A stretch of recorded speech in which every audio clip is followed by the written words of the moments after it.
Well.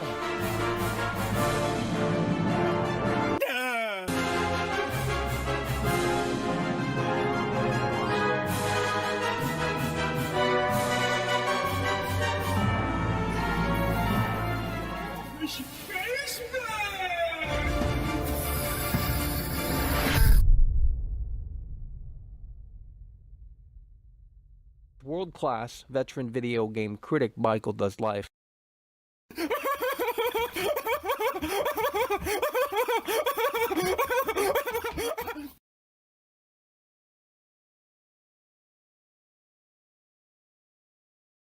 Oh, Michael.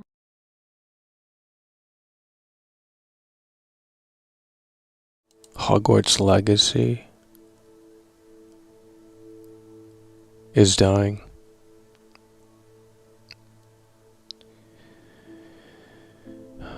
It's a sad day, as the honeymoon phase for Hogwarts Legacy is seemingly coming to an end. As the brainless consumers await the next brand new shiny product. It's the saddest it's ever been. We tried telling the fake gamers, we tried telling the casual Harry Potter fans that this was going to be a total disaster. And we didn't want it to be, mind you. But it is a total disaster. And the honeymoon phase is already coming to an end. Now mind you, this game, Hogwarts Legacy, this game is not available until Friday. Okay, unless you buy this version right here, the deluxe edition. So the game doesn't come out until tomorrow, this version right here. It's still in early access, and you can see that the fatigue is setting in. With the players of Hogwarts Legacy, the fatigue is already starting to set in. They're realizing that they bought another Ubisoft game in disguise. And we have updated thoughts here on Hogwarts Legacy. Last night we got the broom here in Hogwarts Legacy. We got the broomstick here in Hogwarts Legacy. Okay, we got the broomstick. And once we got the broomstick, we were able to fly freely. It's over!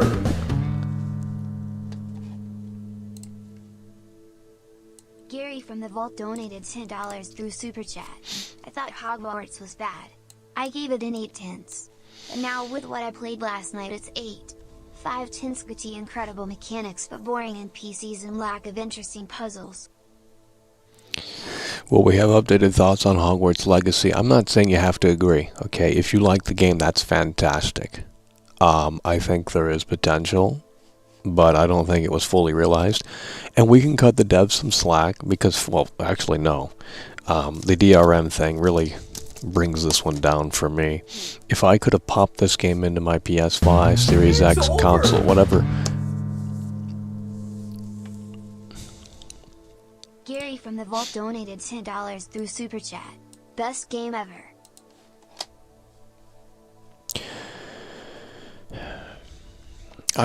You know, it's just so boring to share opinions on the internet because you have people that just want to sit there and you know, I don't know how to describe it, but nonetheless, we got the broomstick last night. We do appreciate Gary from the Vault coming through and already taking the show into the next stratosphere. But we got the broomstick last night here in Hogwarts Legacy, and it really ruined the game for me to be. I'm not even joking. I knew what was it. I mean, we haven't explored the open world really. we were kind of primarily in the castle and the surrounding area. And once we got the broomstick here in Hogwarts Legacy, it opened it up. And it really showed us that this open world maybe wasn't a necessity, in my opinion. I think had they honed in on that castle, the Hogwarts Academy, and had they actually implemented a proper time schedule system, you know, sort of akin to Shenmue, sort of akin to Bully, sort of akin to games like that, I think this could have paid off a little bit better. But I don't think there's much meat on that bone. I think had they said, okay, let's make Hogwarts first, that's the priority, the academy, the castle. And they went really in depth with it, and it's really detailed looking, but it's lifeless. Okay, it's soulless, and that's the problem with this game right now. Is that I think had they focused on the castle and made that as intricate and as detailed as possible, and even if the other surrounding areas weren't as detailed or as intricate as possible, I think it still would have paid off. Because if you have one thing that is very good, you can go back to that one thing that is very good. If you have the castle being as dull as the other open world areas, then you don't really have much going on. And we have updated thoughts. Once we got the broom last night, the game was kind of over for me, but we're going to still continue to play it here, as it is the current talk of the town, and it's still in early access. So since we have the early access deluxe edition, we're going to utilize that.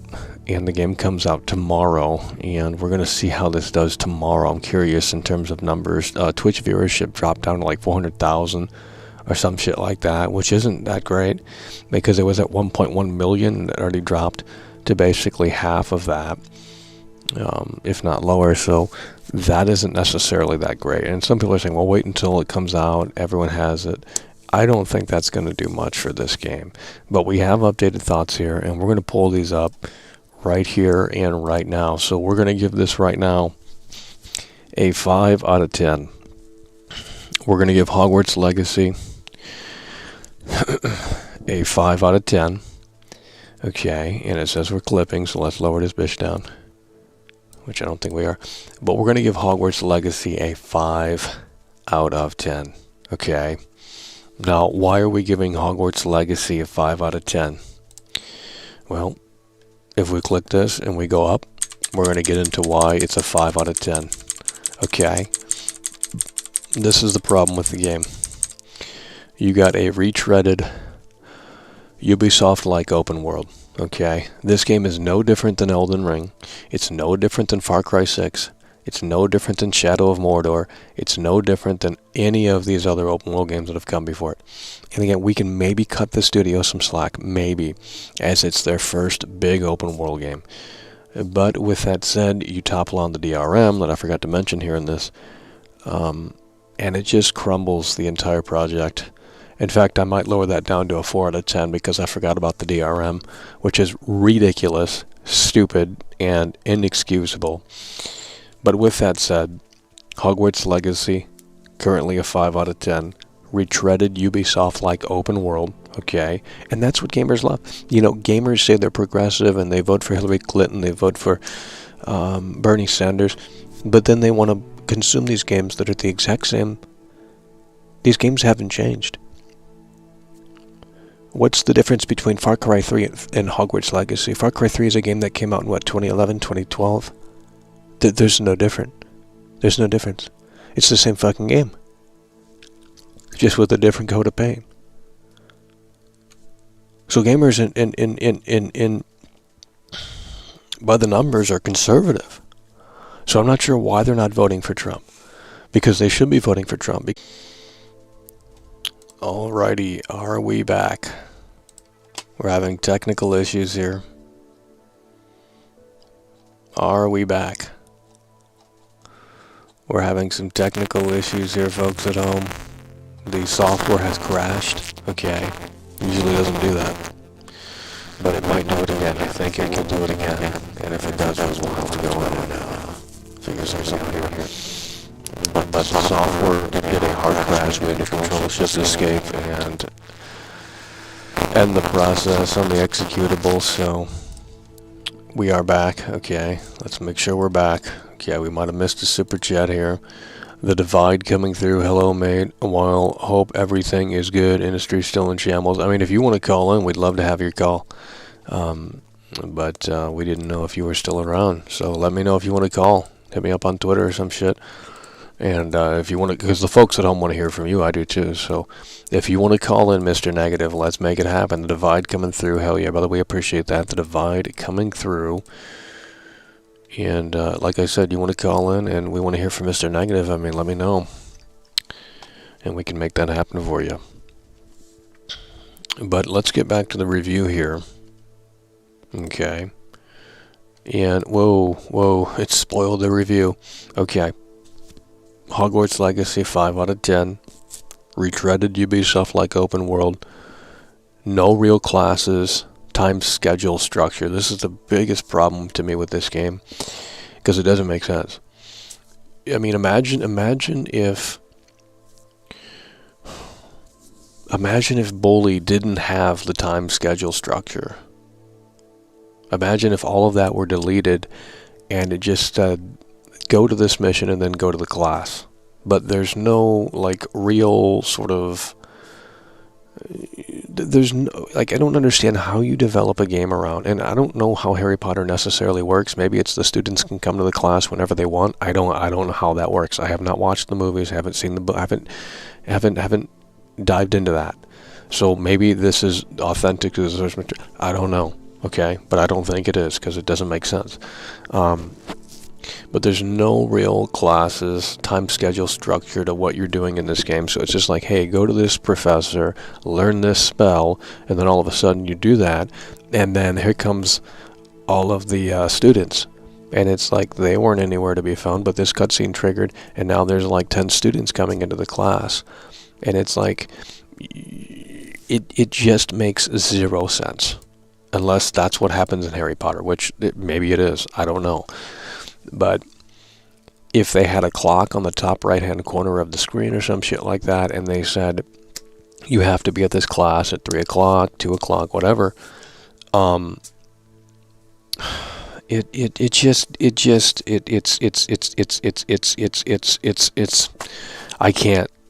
even continue to talk about it. So let's continue. Lifeless open world, and this is the problem with like every open world game these days. There's nothing going on except enemies on the map. You know. Okay.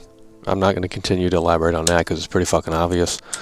NPCs do not react to anything. Okay. Literally, in this game, they do not react to anything. NPCs do not react to anything in this game. And that's a problem. I'm sorry. You know, my immersion's out the window. It's like we're looking at fake robots in Hogwarts Academy. These motherfuckers do not react to anything. They're all androids. You know, you can do the fluck and flipendo, the revelio, the flip and swish, all of that jazz, but no NPCs will actually react to what you're doing in the in this game, which is so disappointing. I don't understand how. I mean, if Grobecat wanted to come out of the woodwork and make a video on this, I'm sure there's enough material to make it happen. But of course, you know, the Harry Potter fanboys would get the pitchforks out, so that's probably not the best idea. But with that said, I do believe that if you were to detach rather the Harry Potter sprinkles that are on the donut here, you would be left with a pretty mediocre donut. So let's continue here. Lackluster sound design, that's a nitpick from me. Most people don't care about that, but unless it's my setup, I think the sound design in this game is pretty bad. NPCs don't even talk to each other unless you're like bumping into like some fucking pre-canned animation sequence. It's just bad. It shouldn't have been open world. I think they should have honed in on the castle, and I think they should have went all in on that castle, and I think they should have implemented the time schedule, implemented the class structure a lot more realistically to the source material, I'm assuming, And I think they should have went down that road. I think they should have had the NPCs more intricate and detailed, and you should have been able to at least like greet NPCs or say something to NPCs. The NPCs should have reacted to what you were doing, but they didn't go down that road, and as such they designed something that is just, I mean, had this game came out in like 2010 or something, it probably would have been a little bit more impressive in these departments. It's over!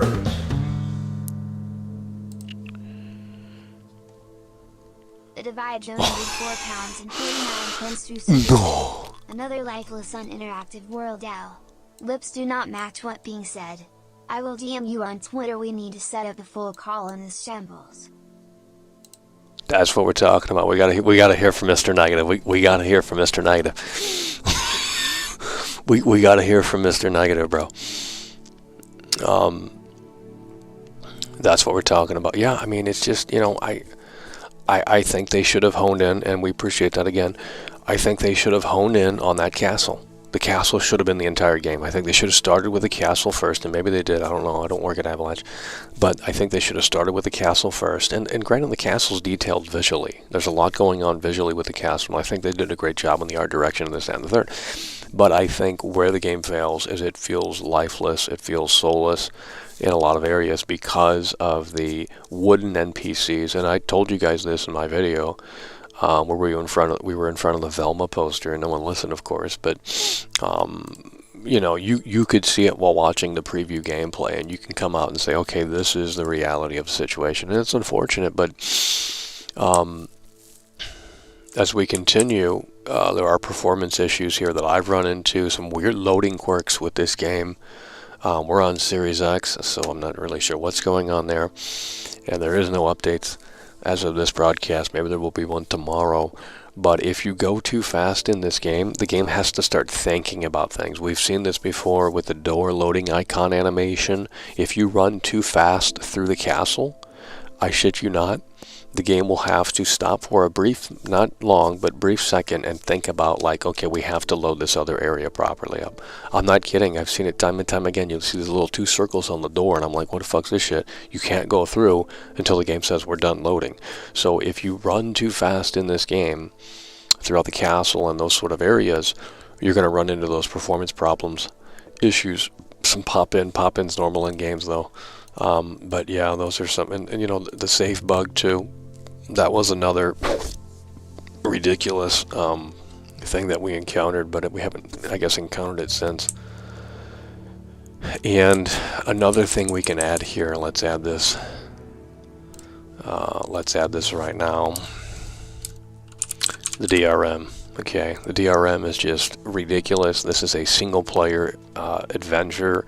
There's no online, there's no leaderboards that I know of, and as such, there should not be DRM implemented in this game at all, but there is. And you know, you can play it offline. We're not saying you can't, but you have to check in and download the latest update. It's ridiculous. It's stupid. Insamp donated $5 through Super Chat. So many gamer channels simp for every new big game release. In 5 years this game will be offline and dead. Thanks for breaking the mold world class. That's what we're talking about, hell yeah, but we appreciate that NSAMP coming through. I mean, I'm just sharing my experience with it. You know, I'm not, I don't want to come out and hate these games because that's boring. Okay, everyone does that these days. That's everyone's little gimmick. Look, it is kind of fun to play contrarian here and there, but when I see a game that is just run-of-the-mill, when I see a game that doesn't bring anything new to the table, it's like, well, if you were to extract the Harry Potter out of this experience, okay, if you were to extract all of that out of this experience, you would be left with a very, very mediocre game. So, you know, I think it really depends on your fandom of Harry Potter. If you're into Harry Potter and you own all the books and you've seen all the movies and, you know, you're big into Harry Potter, you go to the Universal Studios to ride a fucking ride, then this is you already own the game. Like, you're not here watching this. You already own this sumbitch easily. You probably bought the collector's edition. But if you're not big into Harry Potter, or you don't really, because Harry Potter's kind of a boomer thing. I mean, it's not really, they haven't made a movie since like 2011. I mean, it's not really in the forefront like it used to be in its prime. I mean, it's still obviously a multi-billion-dollar franchise, I'm assuming, but still, with that said, I mean, there's probably a lot of people that don't even know what the fuck Harry Potter is, and are like, we want to pick this up, we want to experience this. And if you're looking for an open world Ubisoft-like game, this is perfect for you. But I'm sick and tired of these open world games that are just so similar to one another. You roam around and shoot things on the screen, and we have been evolved with this medium since Pac-Man. It's literally no different than Pac-Man, break it down. And I think, like I said, I think the castle thing, I think they should have sorted that out. I think the castle should have been just the epicenter of this experience, and you could argue it is, but when you have just lifeless NPCs inhabiting the academy, it falls apart quick. Okay? I mean, visually it's nice. So they got great art direction in this game. Visually it's nice. But when you start factoring these things in a 2023 experience, I don't know what there is to really, like, the NPCs need to move around a little bit more. Like, there's not much going on with the NPCs that just stand there. And that's a common theme among all of these games. And you look at a game like Watch Dogs 2, and I know it's not popular to talk about that game, but someone sat down and they said, we're going to make this, appear to be a living, breathing world. And how they sold that was they had motion captured scenes, performance captured scenes around every fucking block. So it looked like there were realistic things happening. And they did this in Assassin's Creed Unity as well. I think the first Watch Dogs, but maybe not as much. So there was an era where Ubisoft was trying to push the envelope, I think, in that direction, and they have since put that on the back burner and focused on whatever the fuck they're doing now. Okay, I don't play modern day Ubisoft titles. I think the last one I played was Far Cry 6, and I was, and that's a problem with that game too. It's the same fucking game. It's the same cookie cutter, paper thin in terms of depth, bloated slop. That's what it is. It's just roam around and shoot things on the screen. I don't know how that's... You might as well work at the assembly line if you think that's entertaining. Because you're doing the same thing over and over and over and over again. And it just doesn't make sense to me how so many gamers can sit there and say that this is fantastic. With this game, it does have the Harry Potter thing going for it, okay? It's got that behind it. But if it didn't have... If this were just another fantasy game with a castle in it, and it wasn't called Hogwarts and had nothing to do with anything, you would probably be agreeing with me. But as a Harry Potter game, it is probably one of the strongest releases since they started making Harry Potter games. So that's where we stand, and like I said, we got that broom unlocked last night, and once we got the broom unlocked last night, it turned into...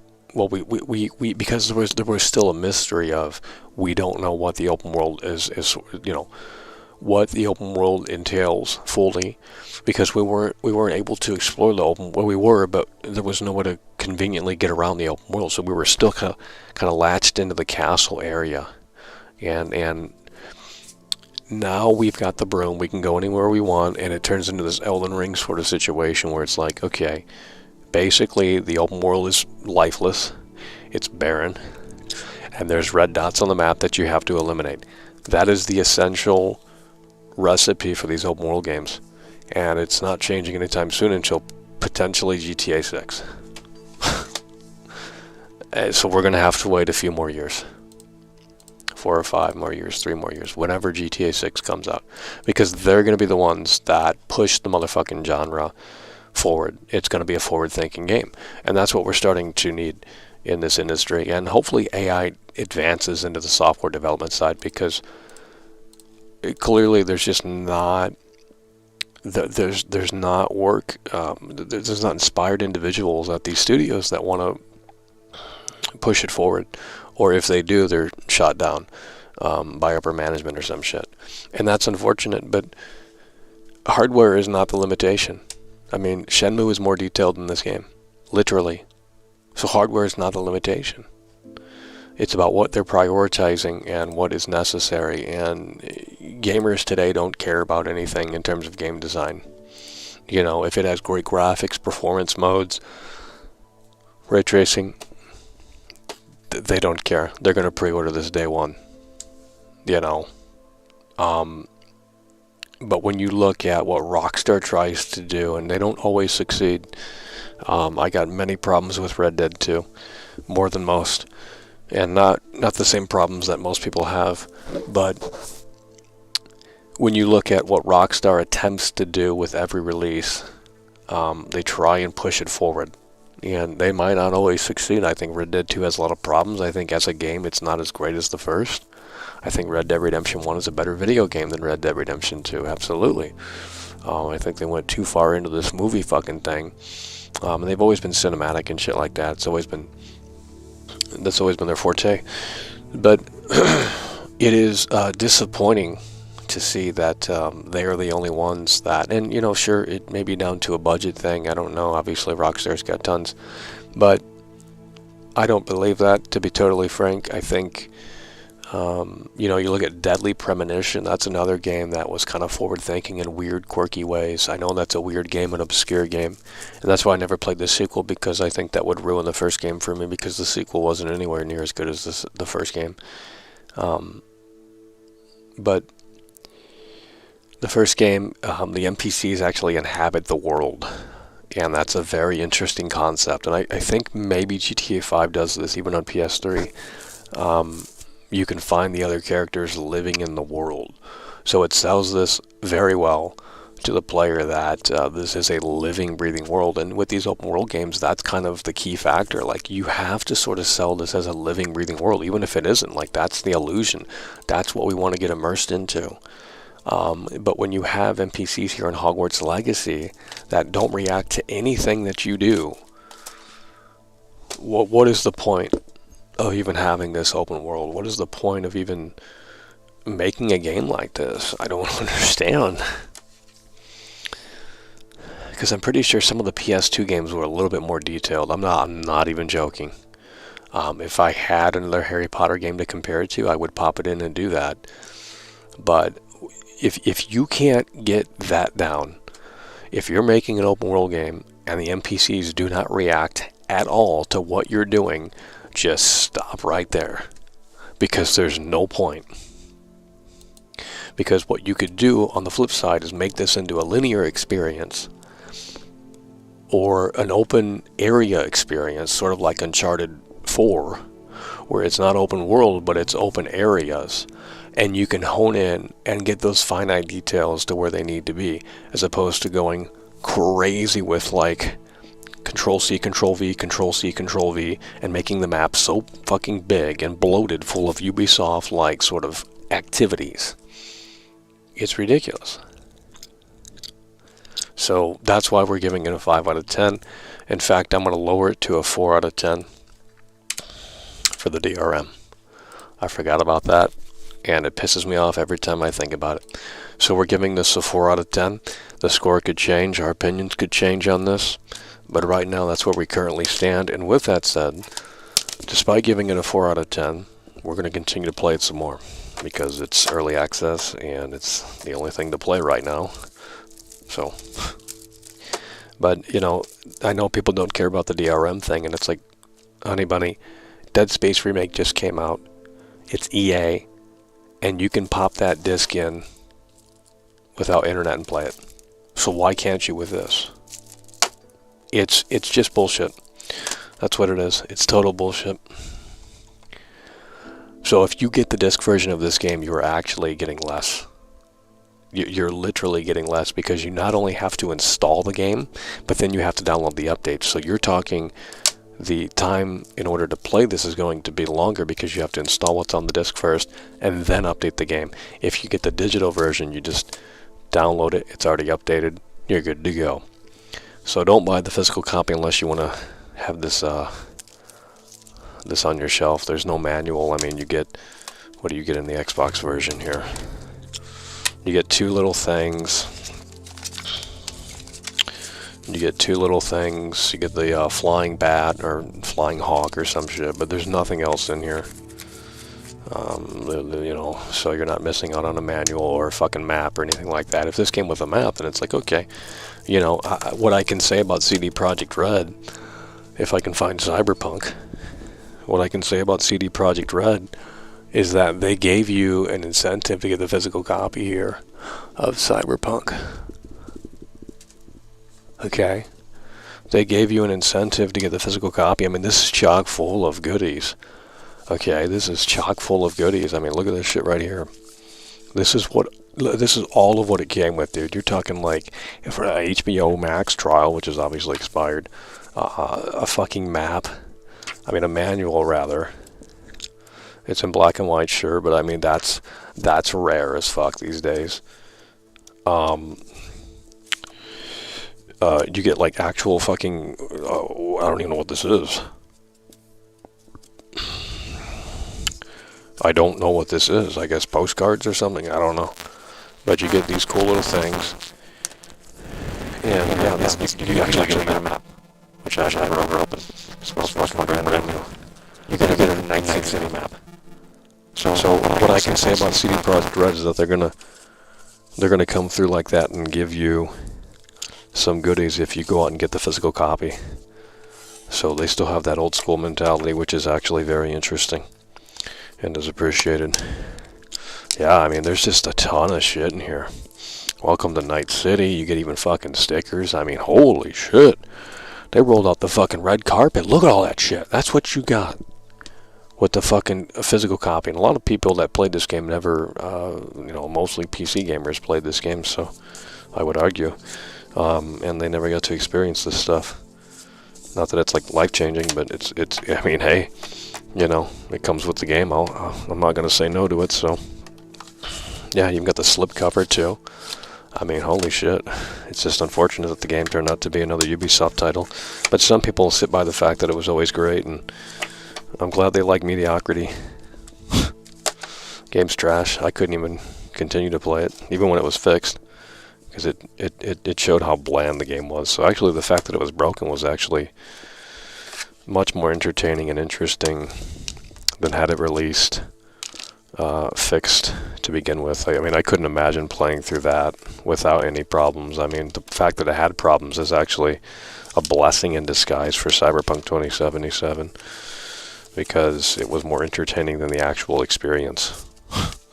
And I know that might upset some people, but I'm not sure everyone would disagree, actually. The bugs made it an entertaining experience because the game was so... It just really wasn't, in my opinion, what it could have been. But, you know, later down the road, in the next 10 years or so, they'll probably come out with a sequel and hype it up again. And, you know, maybe they'll hit that home run this time. Who knows? But until that time, at least they you know, they got the cool little books here, the maps. So they kind of go down the Rockstar way. Although Rockstar, I think, with the physical release of the GTA 5 trilogy, I don't think they included a map. So, but that's not really a major release. So, it's not like, you know, Red Dead Redemption 2, you got a map. Red Dead Redemption 2, you got, you know, some cool shit inside. So they continued that tradition. And with Hogwarts Legacy, the physical copy is just total slop. DRM, I've already explained it. So, yeah, 4 out of 10 from me. Okay, 4 out of 10. Let's reiterate here. Retreaded, Ubisoft-like open world. Not interested in that. Many gamers are. Many gamers are apparently progressive when it comes to their politics, but when it comes to their daily routines, they're very conservative, and as such, that applies to gaming as well, as they want to continue to buy the same game that they bought for the last 15 years. No real classes, time, schedule, structure. It's ridiculous. It makes no sense. 0 cents. Lifeless open world. Okay. Nothing going on in the open world. NPCs don't even talk to each other. NPCs also don't react to anything. Sound design, in my opinion, is pretty lackluster. Performance issues, loading quirks pop in, etc.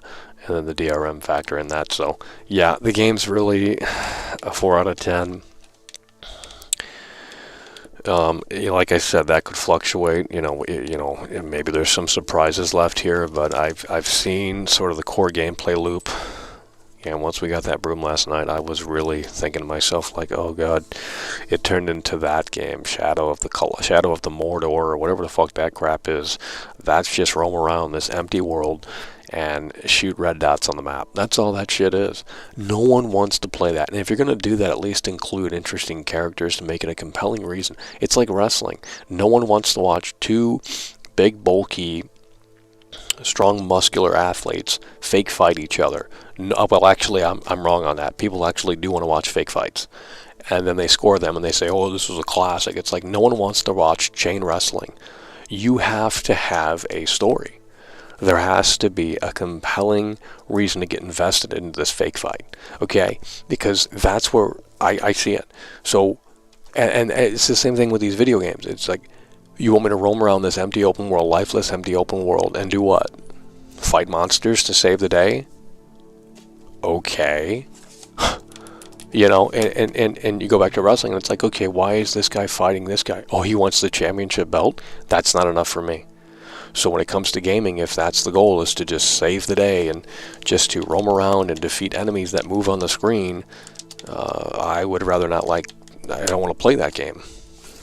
And I know I'm probably the only one that is in that boat, but, at least with GTA 5, yes, you can argue with, GTA and Red Dead Redemption 2, it's the same thing, but there's interesting context to what you're doing. So yes, in fact, Red Dead Redemption 2 got so repetitive, I died 3 times just to skip to the next mission, checkpoint thing, because the game was so tedious and so monotonous and so repetitive, and it held your hand for 20 plus hours straight. You couldn't do what you wanted to do, and it was just go clear out this camp, come back to the camp, tell Dutch he needs more money, he's going to Tahiti, he's doing this, he's doing that. Okay. But the journey of Arthur Morgan and that sort of how that unfolded is what kept us going. But outside of that, yeah, Red Dead Redemption 2 has a lot of problems as well. And I think I hope that they're saving GTA 6 to be the next big revolutionary title. It's GTA. It's bigger than Red Dead will ever be. Red Dead is like nothing compared to GTA. In terms of players, in terms of numbers, and all of that jazz. It's just the way it is. GTA is a household name. Red Dead Redemption 2 is big, but it's not a household name in my opinion. And as such, they're going to put all that eggs in that basket, the GTA 6 basket. So when we see GTA 6, I have very high expectations. And if Rockstar doesn't deliver, it might be time to wrap this chapter up and say we are done talking and playing about it, because there's no one else left. There's no one else left. You know what I mean? There's no one else left. When this quality of software continues to just drip out of the sewage, I mean, why are we continuing to consume it? It's trash. But, like I said, you sprinkle on the Harry Potter to this, and I think that is what kind of elevates this to that next level for a lot of people, obviously. But as an open world game, I'm not seeing anything in here that is necessarily blowing me away. Okay, and it's kind of sucks that people can't. I'm not saying they have to agree, but there's not many like-minded people out there that think this way. The Divide donated £4.49 through Super Chat. Mackle, I think we should start a new show called It's Over Gaming Podcast. I have the finances to launch the operation and bring people the reality. That sounds sick, bro. If you want to start the podcast, let's go fucking do it. Me and Mr. Negative will be the most doomer podcast in the world, dude. It'll be the most doomer podcast in the world. Holy shit. I mean, let me know if you want to do the podcast, bro. We'll do the fucking podcast. That'd be fucking sick, but it will be a doomer podcast. We'll have to put a warning at the front of the fucking thing that says, hey, bro, it's going to be pretty overly negative. It's going to be pretty critical. It's going to be pretty fucking doomery. So, just a heads up. But, yeah, I mean, that sounds interesting. I mean, look, we think alike. Not because we want to hate, but because it's like, I don't know. I guess we just have to stop thinking this way and start saying the quality of software is just good enough, and you know, if we're having fun, that's all that matters. And I guess, you know, at some point you kind of have to like sit back and say that that is all that matters. If we're having fun with the video game, it's a 10 out of 10. I mean, that's what these are for. You know, sit around, play them, have fun, kill time, what have you. But the medium is continuing to evolve and get bigger. It's a multi-million-dollar industry, probably billion-dollar industry. And the quality of the software is just not necessarily up to the sort of, you know, these games take 10 years to make, and we're not seeing that quality match the length, the duration of the development cycle. That's not what we're seeing anymore. And it's disappointing, to say the least. I mean, they just churn out what works and what it seems like a lot of programmers, I don't know if something changed in the software industry or you know, that sort of side of things, but it just seems like there's been a shift in the last 5 to 10 years, 15 years, and it must be harder to do simple things now. I don't know how it works. I don't know if C++ is like, I'm not a developer. Okay, I don't know how to. I remember taking a class one time where we had to put together a web page, and I thought, what in the fuck's this bullshit? You know what I mean? Like, no one's gonna do this. So, and that was like putting like just like an image on the fucking web page. It's like, you gotta like write out the language to do it. It's like why can't you just like, why can't someone just develop a user interface where we just write the image to the web page and then it saves? Like, why can't someone just help other people out by design? And you know, that's why they don't do these engines anymore. They can just go to Unreal Engine. They don't have to design and develop and invest into their own engine anymore, their proprietary engines anymore. So they go to Unreal Engine. That's why you're saying The Witcher, go to Unreal Engine. You're saying Cyberpunk, go to Unreal Engine. And I think Hogwarts Legacy is running on Unreal Engine, if I... it doesn't say. Actually, it does. So it is running on Unreal Engine. It is running on Unreal Engine, and that's why a lot of developers, I think, are just flocking to Unreal Engine, because the engine's already established, it's built, so they can just throw their shit, their assets in there. And I mean, I'm assuming that's just how it works, right? You know. But, you know, with that said, you're not getting unique experiences anymore. I mean, if you know the limitations of the engine and you know what to look out for, these games start to become very similar and very samey, and it is kind of disappointing. So I think a lot of people need to start supporting these games that are running on the proprietary engine still, because I think that's going to be something in the future, next 5 to 10, 15 years, that completely goes away. Outside of a few big studios. I mean, Kojima's got, what was Kojima got, the Decima engine or some shit like that. And I think Horizon's on the Decima engine or whatever it's called. Probably Sony proprietary shit or some shit. I don't know. Maybe not. But, you know, Rockstar's got the Rage engine. Capcom had the fucking Framework engine. What is Capcom on now? Capcom is on their own engine, RE engine. So there's still stuff releasing that is on proprietary engines, but you know, a lot of games are seemingly shifting over to Unreal Engine, and as such, they don't all feel the same, but I think, you know, if you've ever fucked around with Unreal Engine before, you might start to notice, like, okay, this is definitely an Unreal Engine game, and that sort of loses its appeal. What was another game? Cyberpunk that's the last game that's going to be on their own engine, probably. But maybe that's a good thing, because if they don't know how to work their own engine, they can just go to another engine that's already, you know, well established, and it's very successful. It's very great. Unreal Engine 5, and just, you know, throw their games into that shit. Throw their crap into there and make it work, and it'll be less buggy. And you know, Unreal Engine's kind of demanding, I think. And it's going to be interesting to see how this game plays out on the Nintendo Switch, PS4, and Xbox One when it releases. When does this come out for the PS4? Hogwarts Legacy. When does this come out for the PS4? Hogwarts Legacy PS4. I think the Switch version is the last version. Hogwarts Legacy PS4 version. Of course, we're not getting a simple answer here. We might have to start using Bing, because the AI would help us over at Bing when they roll that out. What is it, Chat GPT? But the PS4 version is coming in April for the PS4 and Xbox One, so not next month, but the month after. So if you are on PS4 and Xbox One, it's not coming out until April 4th. The Nintendo Switch is pushed back all the way until July.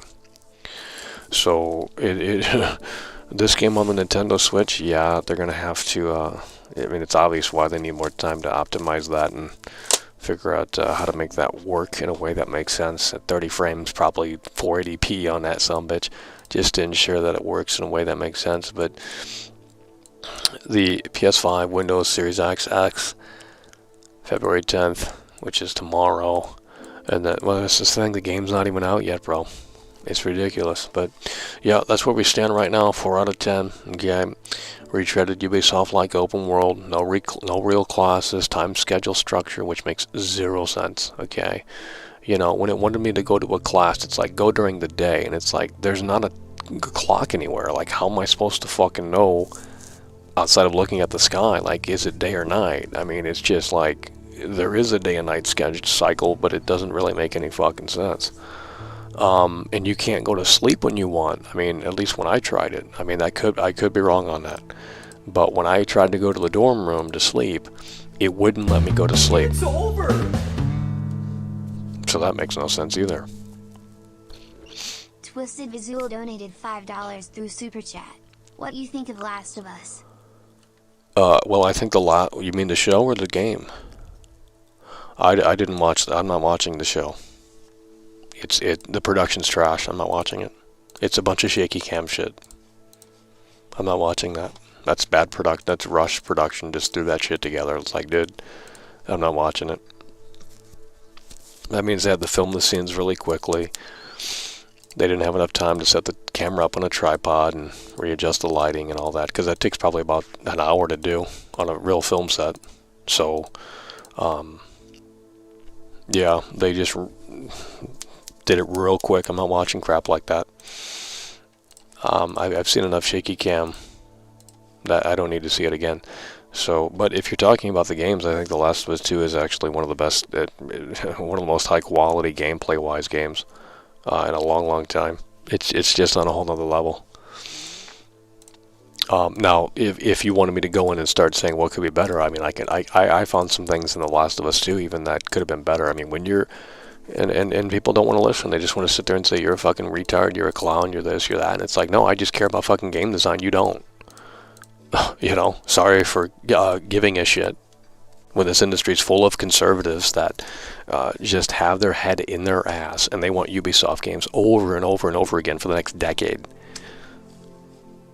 So now we have to wait until GTA 6 to roll out and potentially say, this is what we're doing to evolve the open world genre, to evolve this sort of fucking medium and push it forward in a way that makes sense.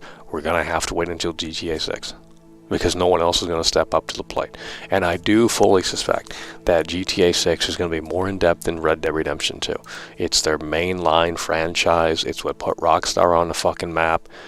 It's going to be next-gen only, obviously. Current gen, whatever you want to call it. So with that said, I'm expecting some serious shit. And based off of the leaked footage, I can say that this game GTA 6 is going to be, it's going to be something special. Let's just say that. But that's just the way the cookie crumbles, so let's jump into Hogwarts Legacy and continue our journey here. And hopefully the experience will improve. Maybe it won't, I don't know. But we're going to give it a shot nonetheless. And we appreciate you for tagging in and tuning along here as we sit through this slop. Early access. Hogwarts Legacy, folks. Early access, okay? Has anyone played the new Hitman Freelancer mode? They sent me a review code, but I don't have Hitman 3, so I'm not sure if I can play it. I thought it was a standalone game, but you have to have Hitman 3. I don't think I have Hitman 3. I don't really like the new Hitman games. I think they're soulless too. It's just a playground of like broken game mechanics jiving together, and the NPCs are really fucking stupid into the new Hitman games. Not that they were ever like smart, but like this industry has to. Maybe this industry needs to just like start going on ChatGPT and asking that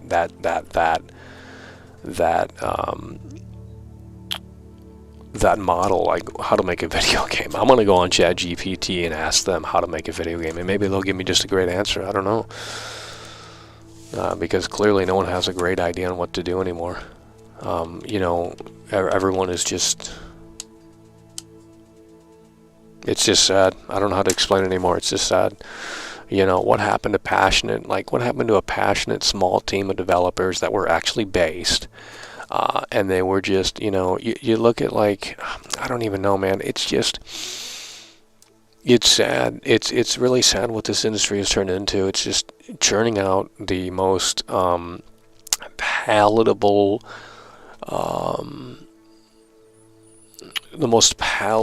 sort of guaranteed method of what is consumable by the masses. It's not about playing to this small but passionate core audience. It's about like, oh, that works for them. Fortnite's a massive success. Battle Royale, this, that, and the third. It's about going down that road and just splurging on that shit. It's not about saying, hey, we're going to make the game we want to make and we don't give a fuck if you like it. That's the mentality that developers need to have these days. They need to go in and say, we don't give a fuck about what you think or what you want. This is the game we're making, and if you like it, great. If you don't like it, we don't care. We'll have another game for you in the next 5 years. That's the mentality that you have to have in this industry. In any creative endeavor, that's what you have to have. That's why I appreciate Rob Zombie so much, because Rob Zombie makes the movie he wants to make. These fucking film goers that are 400 pounds in their parents' basement, they got Superman Marvel statues, and like, oh yeah, I like horror movies. Then they see a Rob Zombie movie and they go, oh, Sherry Moon Zombie can't act. Fuck Rob Zombie, it's trailer trash garbage. You know what? At the end of the day, who fucking cares? Because you know what? He's doing what he wants to do, and he's not bending over for the vocal minority in terms of like, oh yeah, why should he take his wife out of his movies? She can clearly act. Okay, maybe it's not what you want, but it doesn't matter what you want. It's Rob Zombie's picture. Okay, he's going to do what he wants to do. He's going to tell the story he wants to tell, and he's going to utilize the actors and actresses that he wants to utilize. So if you like it, great. If you don't, move on to something else. That's the mentality you have to have. That's the mentality you have to have. And I feel like a lot of game developers are too busy on Twitter. I'm not joking. I feel like a lot of game developers are too busy on Twitter. They're too busy on social media. And there's just... You can't be on social media when you're developing a game. You can't be on social media.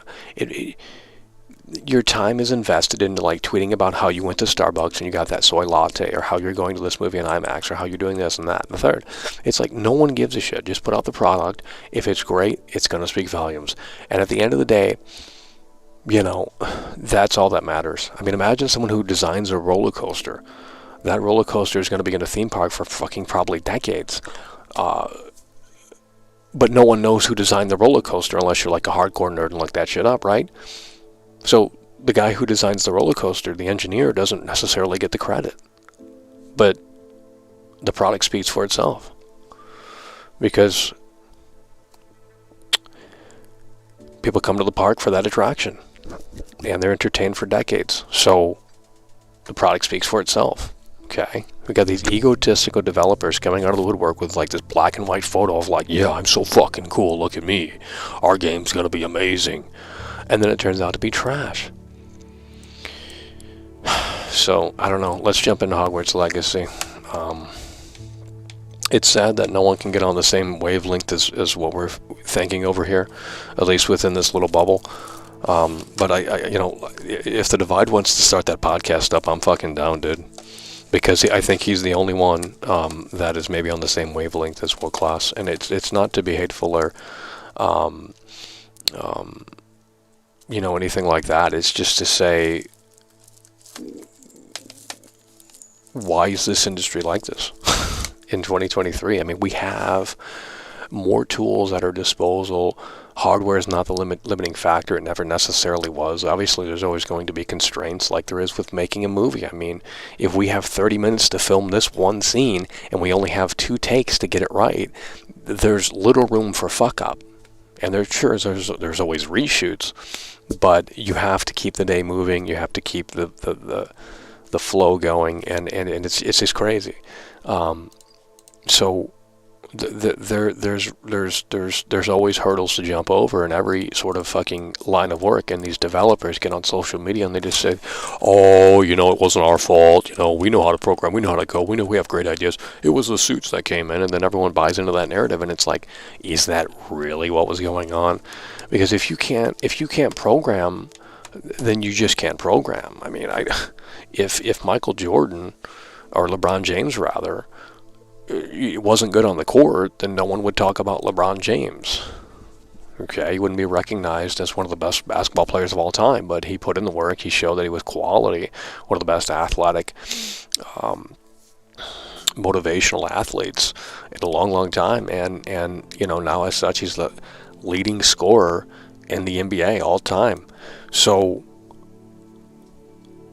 you know, when Tom Brady throws the football and he throws an interception, is he going to put that blame on a coach? He shouldn't. It's on Tom Brady. He threw the football. Maybe the coach told him what play to do. Maybe it was the wrong play. But I'm tired of seeing these soy latte developers coming on Twitter and going, and I'm blocked by a lot of developers too. Not kidding. I'm blocked by a lot of developers. Some I don't even know. I go to their profile and it's just I'm blocked. I'm like, what okay. It's like that's the mindset they have. They're like, oh, fuck this guy. He's anti-video game. He's just complaining about small shit. It's like, dude, I can talk to game designers and I guarantee you they're going to like have a conversation with me, because this is what they fucking this is what they do. Okay, it's not the sexy part of gaming, but when you have NPCs right here in Hogwarts Legacy that do not react to what you're doing, okay. When you have NPCs here in this game that do not react to anything that you're doing, the game is garbage. I'm sorry. Okay? It's 2023, not 1995. It's 2023, not 1995. When you have NPCs here in this game that literally do not react to anything that the player does, the game is trash. I'm sorry. And I'll show you this right when we get into this fucking area here. Well, I don't know where the fuck we're at.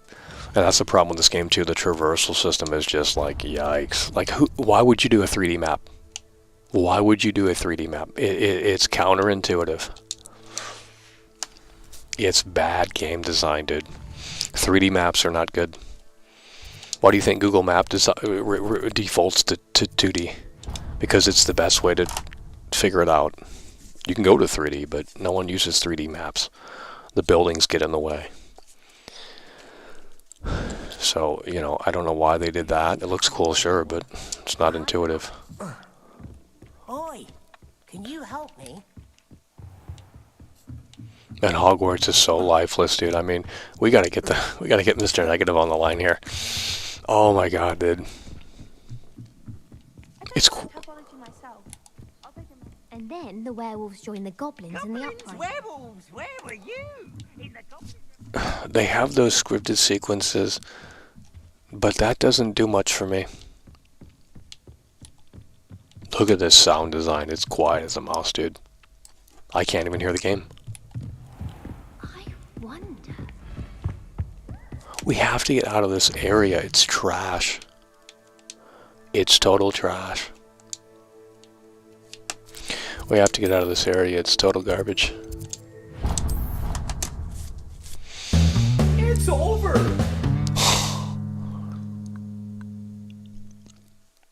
The Divide donated £4.49 through Super Chat.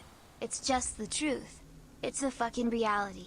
I would love something to come out that is actually good. Get back to me after the show, I'll call you bro. Hell yeah, bro, appreciate that. The Divide coming through. I mean, it's just... Oh my god, the game had to load. Did you see that? The game had to fucking load. Oh my god.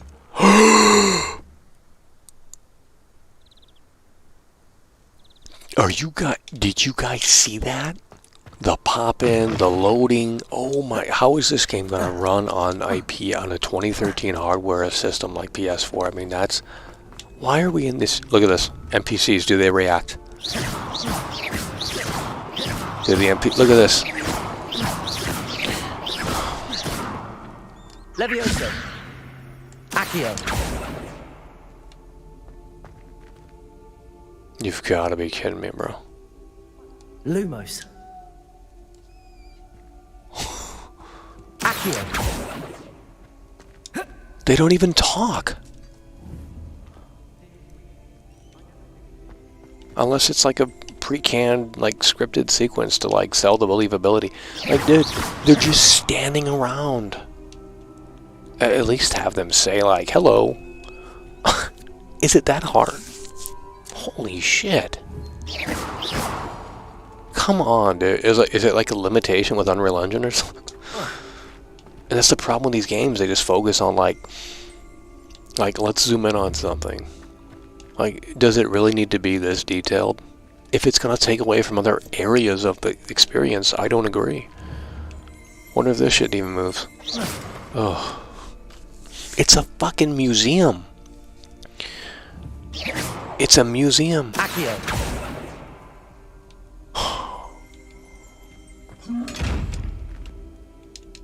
Revelio. Accio. Oh my god.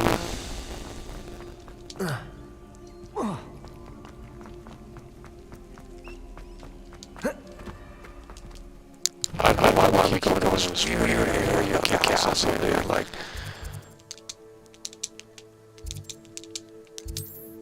why are we going into this stupid area of the castle? Let's go see if we can go to bed. Let's see if we can go to bed in here. The south area. The library. I don't think we've ever been to the library. Why are these green? We can fast travel to these. Let's go to the library. We can't go. So we've never been to the library, yeah. We can't go to it. Okay. Where's the library at?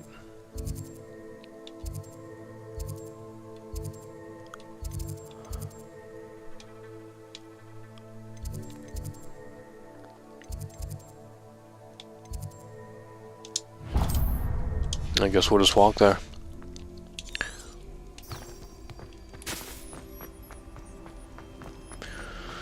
We're gonna go to the library and see if that's interesting. Now, like I said, if we continue to move too fast in this castle, it will start. Yeah, it's loading right now. It's loading right now. See? The game can't keep up.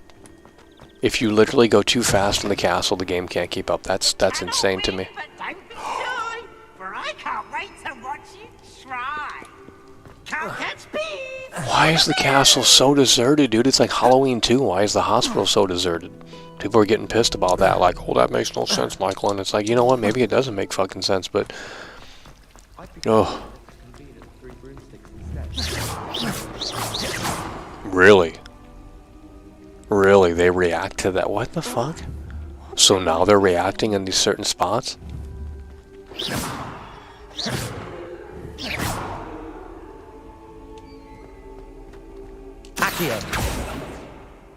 I mean, it's the same NPC, dude.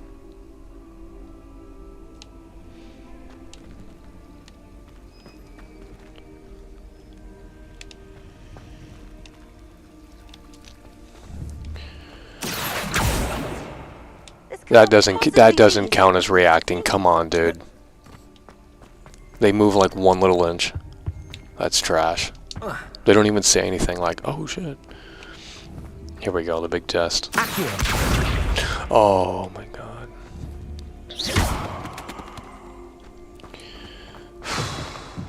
Let's just go to the library.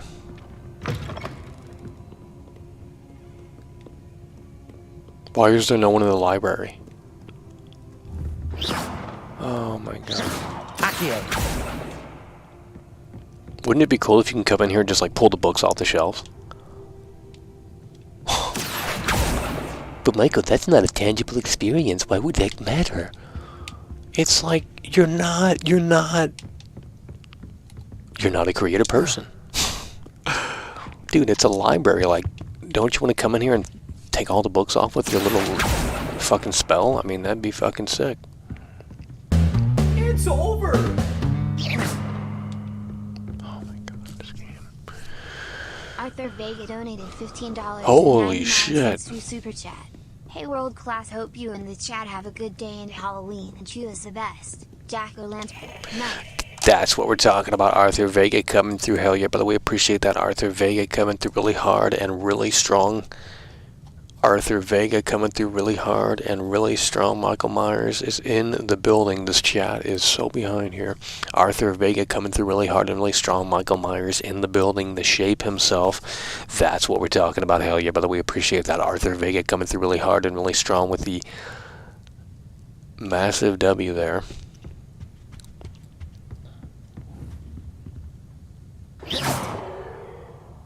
Couldn't it at least like flicker? I mean...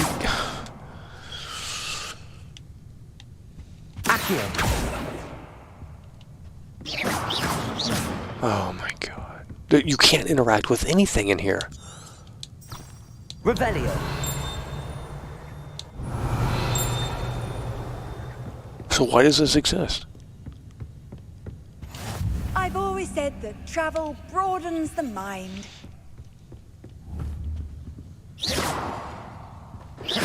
Oh.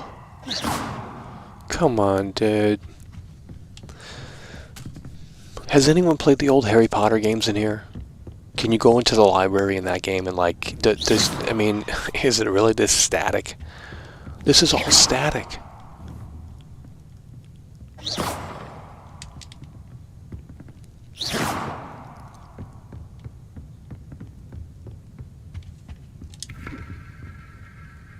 Is that really what we want to do?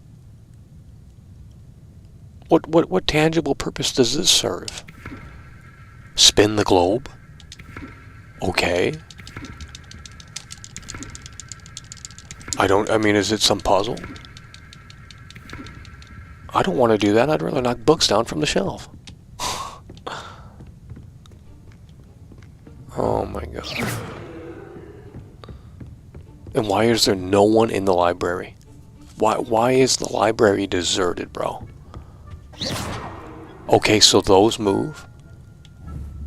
This game makes no sense. Why are things moving now?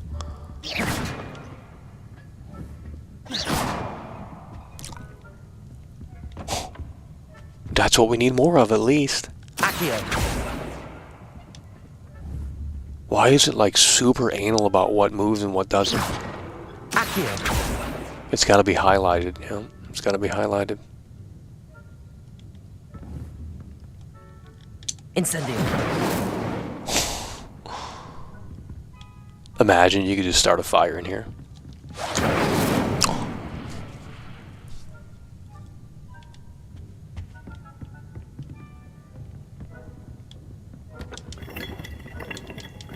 Okay. Like, I'm glad they have that at least, but shit, that's not fun.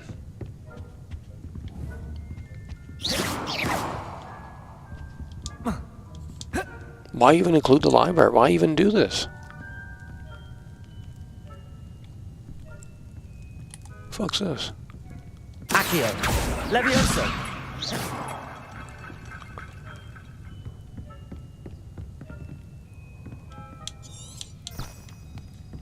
Revelio. Oh yeah. Well, when we get the extinguish spell, we can go in there and do that, or the water spell or something. Oh my god, dude, that's the level of interactivity. Someone, we might have to go to GameStop and buy the old copy of Hogwarts. Which version of which Harry Potter game should I get? From the PS3 or 360 era. You can't get them on the digital store anymore, so we might have to start comparing in this way, because no one's going to do it this way. Oh, now things are moving? No, they're not. It's using fake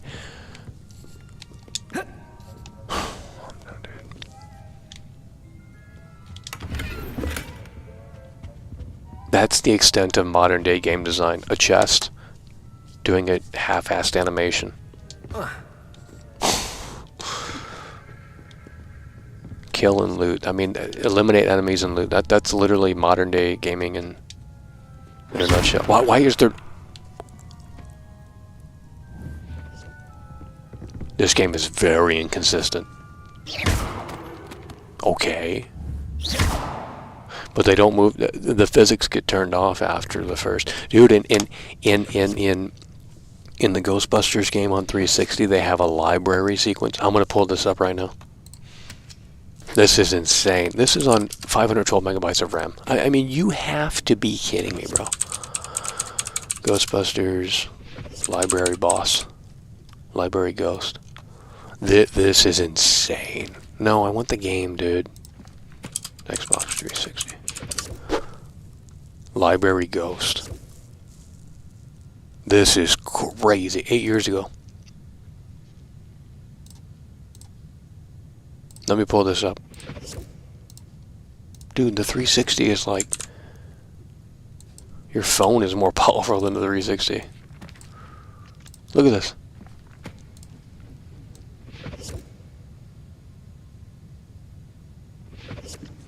You go into this main room here. It's insane destruction. Let me see where it's at. I thought there's a main area.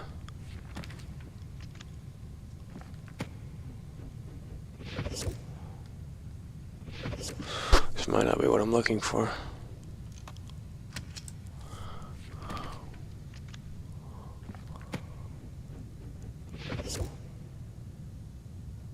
Like, everything in this game is like destructible. Like, really good physics too.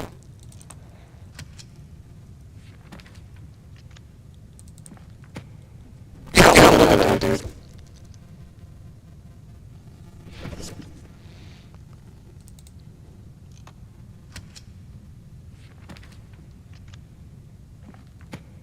Dude, this game is good.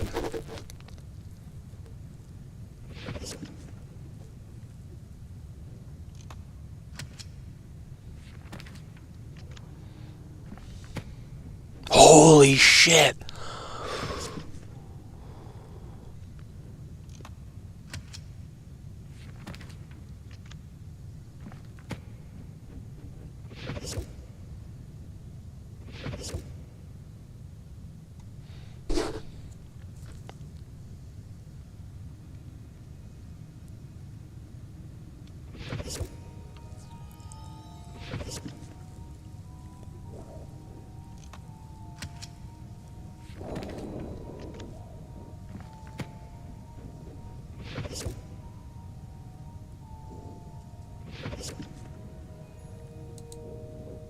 There was a specific scene I was looking for, but I don't think I can. Yeah, right here. This is it.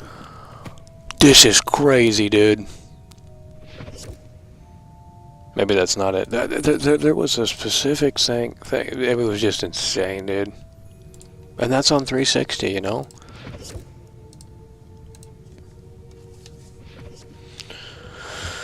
I don't understand.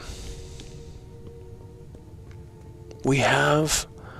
It's just not interactable. And what that does is that diminishes the immersiveness, because if you know the spells only work on certain things, then what are we doing? Like, I'm not asking for, you know, insane, like, I mean, but it would be funny as fuck. And I think, you know, I don't know, man. Nothing's interactable except spinning the globe and opening the chest. And there's no one in the library. I'm looking up scenes of Harry Potter right now. This is ridiculous. Harry Potter library. Ain't no way it's deserted in the fucking film.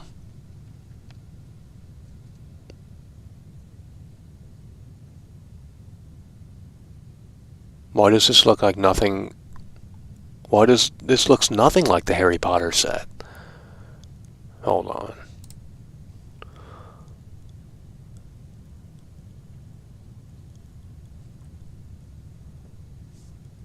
confused. Let's type in Hogwarts. I don't know why we typed in Hogwarts. Why are we typing that? Hogwarts Library.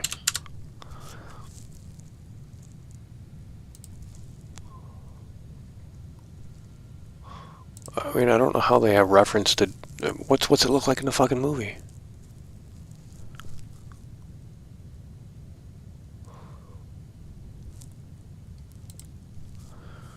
I'm confused. Right here.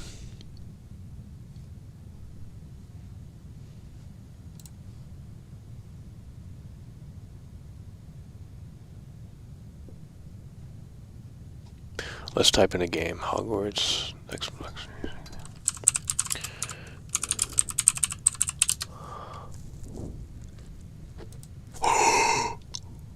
Oh no. Why does it show? Hold on. Oh no.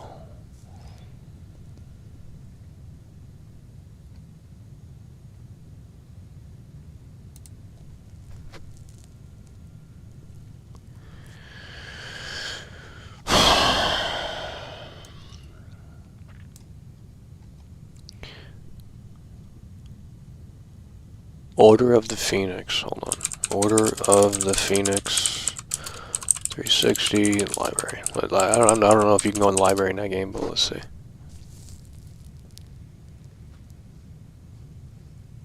Yeah, you can. Maybe.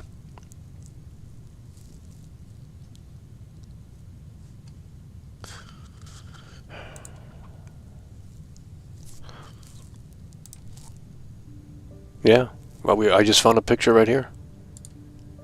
Copy image. Here. Look at this right here. Why is there nothing going on in this game? Look at this. There's people sitting down, students sitting down, and you compare it to... Now, maybe we're not in the right story mission yet, but dude, this is ridiculous. It's a tech demo. It's a fucking tech demo, bro.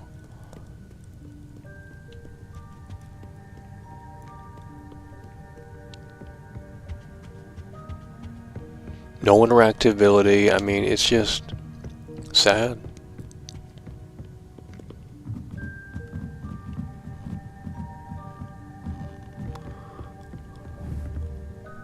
Revelio. Accio.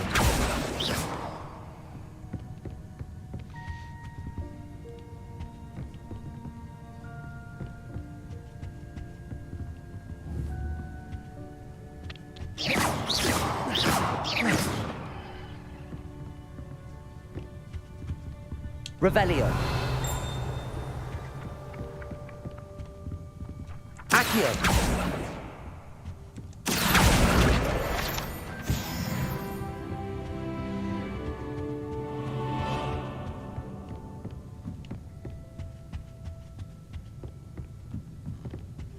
Revelio.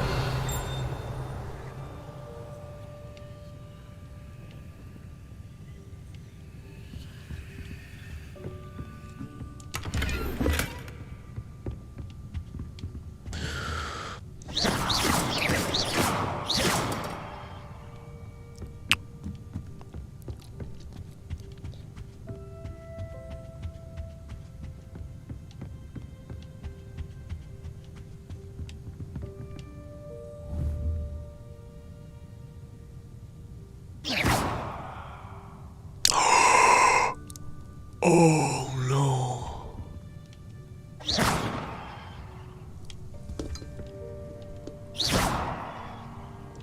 It's not even on the...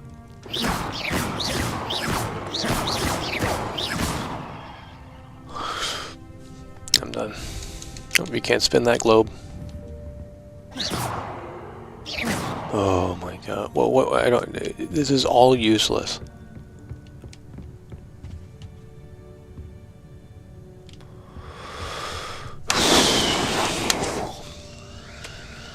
Which Harry Potter game should we get? 360. DK oldies. Let's see what they got. Harry Potter 360. We don't want to I mean, well, GameCube. There's 5 pages, bro. The Half-Blood Prince, $50. Half-Blood Prince. Is this the latest one? Half-Blood Prince, PS3. 2009, yeah, this might be what we want. $50?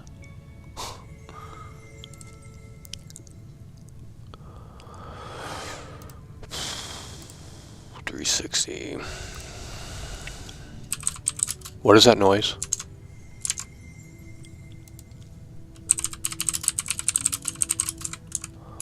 Blood Prince Xbox 360.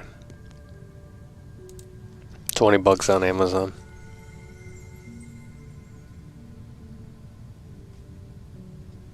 Who made this? Local 2-player multiplayer? What? It's got 2-player? This might be Game of the Year right here. Who made it? Xbox 360. Give me the big eye, Jesus. EA Bright Light.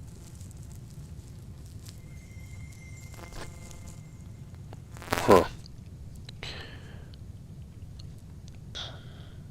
The Wii version of the game utilizes the Wii remote features as it did in Order of the Phoenix video game, which include brewing potions, wizard dueling, and Quidditch.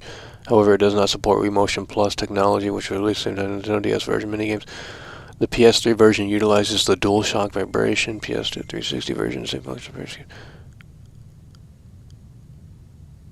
And they actually have the voices from the movies. Damn, this sounds like it might have been Game of the Year back then. Of course, it's got a low score though, you know. GameSpot gave it a 5 out of 10. Okay, buddy. I mean, I think it'd be fun to compare, because I think you'd start seeing the cracks in this game even more so. Just because it has better graphics doesn't mean it's objectively better. I mean, more feature set. You can't even jump. I mean, come on, dude. I think it's Unreal Engine. I think it's just the soulless nature of Unreal Engine. It's like, yeah, it's got great lighting and fucking shaders and, you know, who the hell's in here?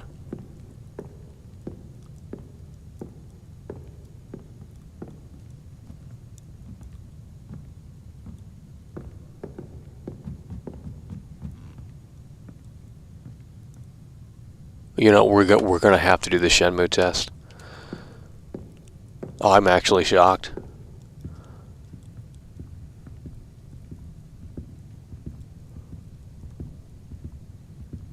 If NPCs come in here and start inhabiting the library, I will actually praise this game. Maybe it's just the time of day. But the fact that the old lady came in here and starts looking around like that, that's actually, I thought nothing would change in here. Okay.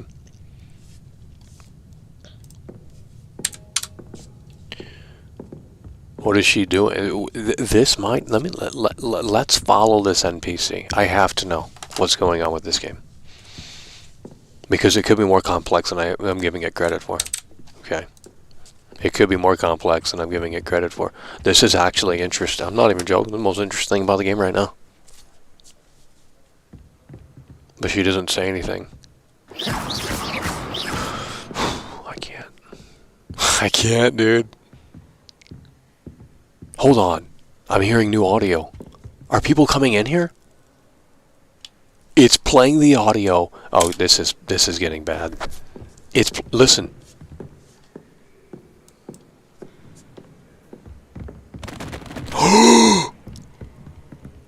What?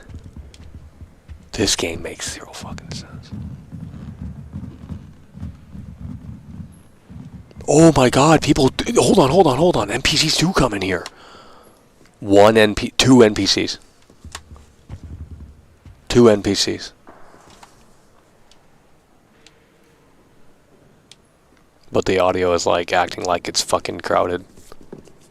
I don't know. This is what I like to see. So there might be there could be NPC patterns here in this game. So we're gonna have to follow these NPCs. I like how she's constantly moving, though. I mean, not just sitting around for 8 hours a day, like Red Dead 2. Although that's probably a 10-hour animation right there in game clock. But they don't talk. No one talks. It's like, can't you have them say like one little line?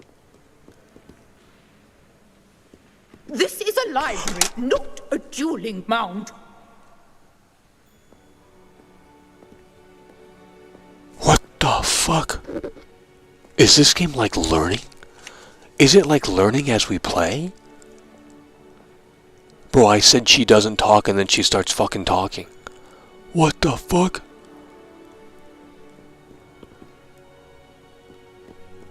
She going back upstairs now. What is going on? There's another NPC. There's another NPC. What is going on? Oh no. It's the same NPC. It's the same NPC. We gotta follow the old lady. Dude, this could be as in-depth as Red Dead 2. Hold on. Oh my god. Oh my fucking god. She's gone. Where's the grandma at? Fuck. Okay. No, I have to see how this... I have to see how this plays out.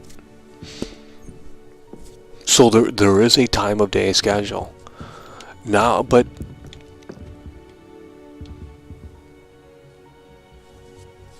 Oh my god.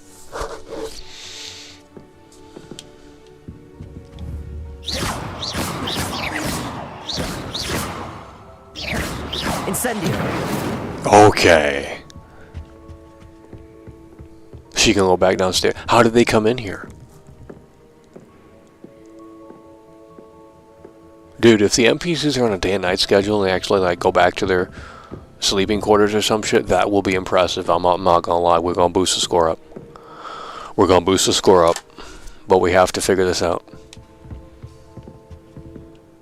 Although it's not as crowded as I'd like it to be. And the audio is depicting it to be much more crowded than it is. But I mean, this is progress for this game right now. I'm not gonna lie. I really thought no one was ever gonna come in here. And, you know, for a modern day game, I mean, we can work with this, okay? But if the NPC, we have to see what happens to the NPCs when it's dark, because they're gonna have to the library's gonna close.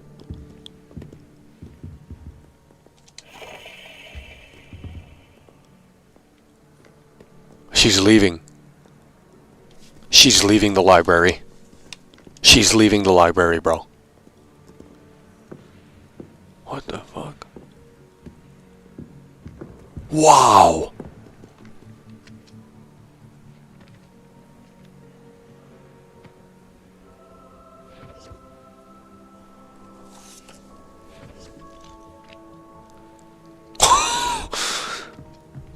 Is like the game listening to me? Like what? It's like improving in real time. She doesn't love me. You're not hopeless. What the fuck? But it's still a little too deserted. I mean, this isn't. I mean, I'm liking what I'm seeing right now. I'm not even joking, bro. If we're gonna have to follow the NPC, we're gonna do the Shenmue test. We're gonna follow the NPC, and I'm very curious to see where she goes from the library.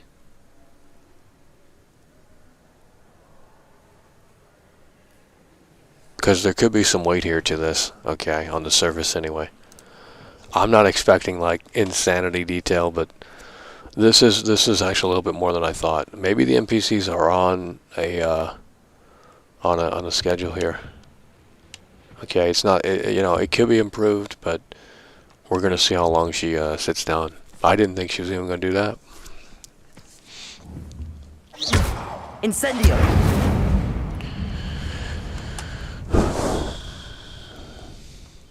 So we're gonna have to see how this plays out because I am curious to see what. This is a library, not a dueling mound.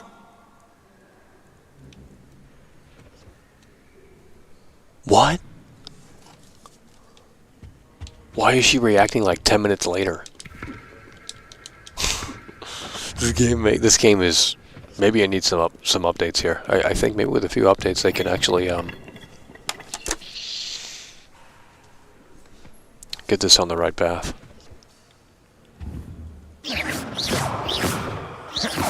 Accio.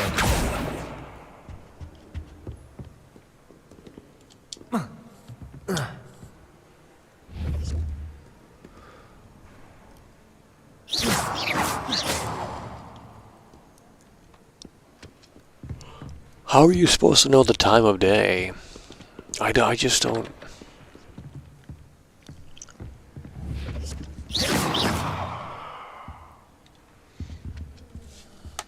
How are you supposed to know the time of day? Just by the lighting in the game?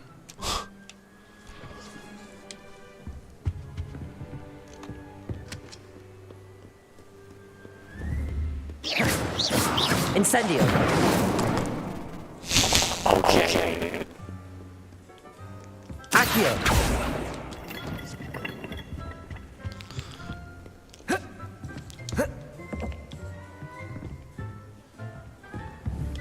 Incendio. Accio.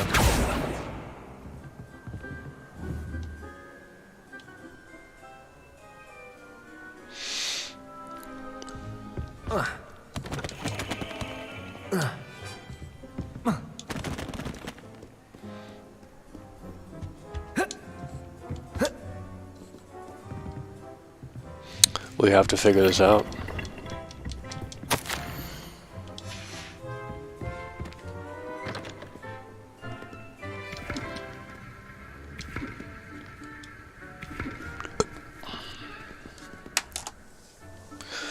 I mean, I know it's not that entertaining, but I'm very curious to see, because these NPCs just came in here out of nowhere. Scared the shit out of me, dude. I mean, that makes sense why the library is so deserted at night, but when you have clone NPCs, I mean, yikes. Oh my god.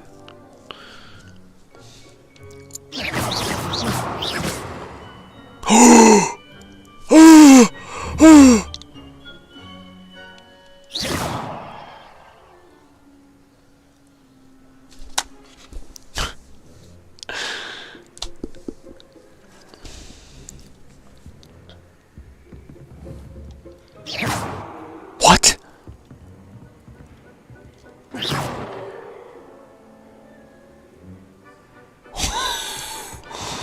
Oh no.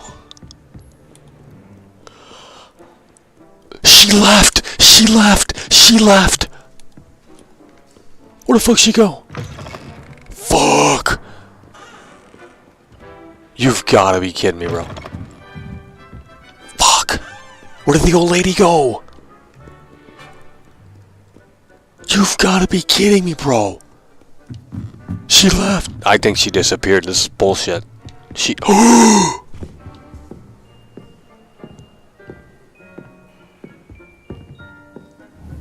No. Oh my god.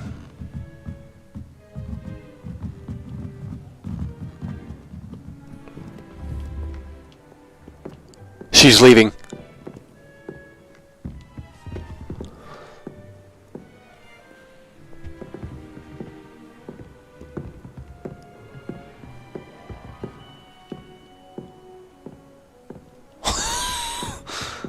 Dude, if she sits in the chair, it's game of the year. If she sits in that...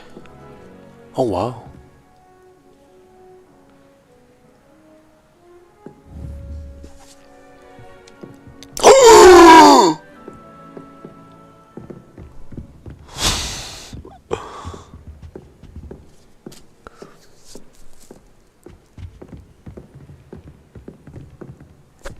Well, this might be as detailed as Red Dead 2.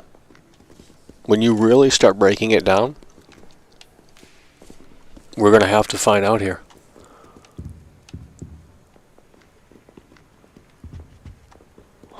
But I like how kind of dynamic this seems here.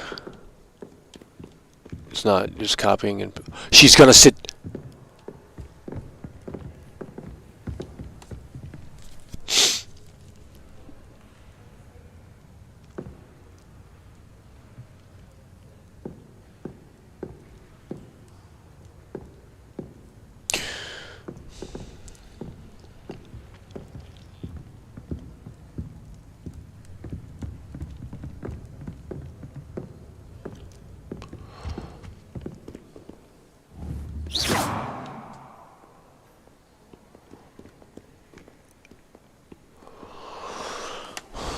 How much longer do we gotta wait? I mean, it's still daytime. This is a library. Oh. A dueling mount.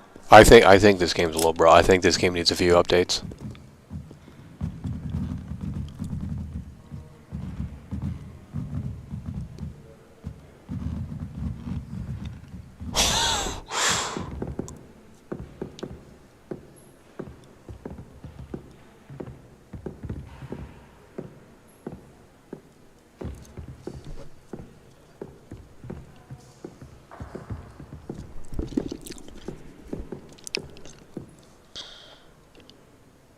All you can do is look at it. It's a museum. Nice museum you guys got here. It's a fake library.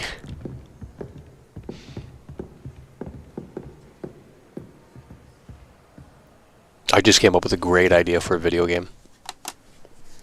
It should be about as detailed as this, but at the end it's like the Truman Show. You find out you're actually on a movie set and they were filming the entire thing, and then it shows you your movie at the end. I mean, because that's what this shit feels like. It feels like a fucking movie set. Doesn't feel like a live... No, NPCs are still there. Holy shit, you've got to be... You've got to be kidding me. You've got to be kidding me. You've got to be kidding me, bro. You've got to be kidding me, bro. You've got to be kidding me. Just when I was ready to say, you know what? Hogwarts Legacy might have redeeming qualities. This shit just breaks right in front of me, bro. You've got to be kidding me, bro. Oh my god. Now we're not going to know if she goes back to the sleeping quarters. Fuck. Can we help her? There we go. Jeez. You gonna spin the globe too? That's all you can do. I have to know if she goes back to the sleeping quarters, or you know, what is the destination for this NPC? I have to know. So that's why we're... Why is this locked?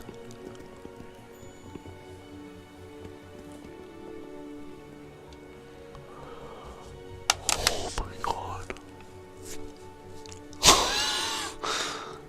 Oh my god.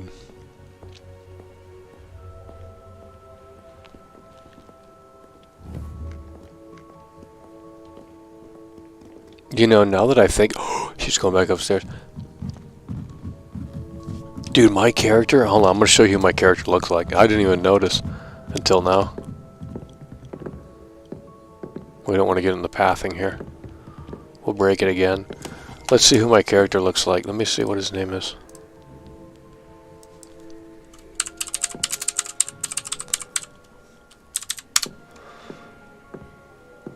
Sort of, I mean, not really. Maybe. Yeah, actually, you know. Here, let's pull this one up. Where did she go?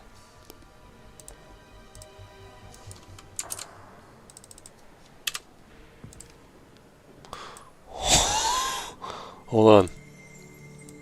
The door's keyboardist. I mean, it kind of is.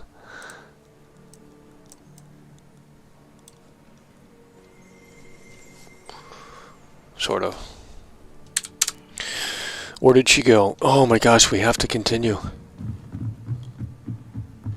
Fuck.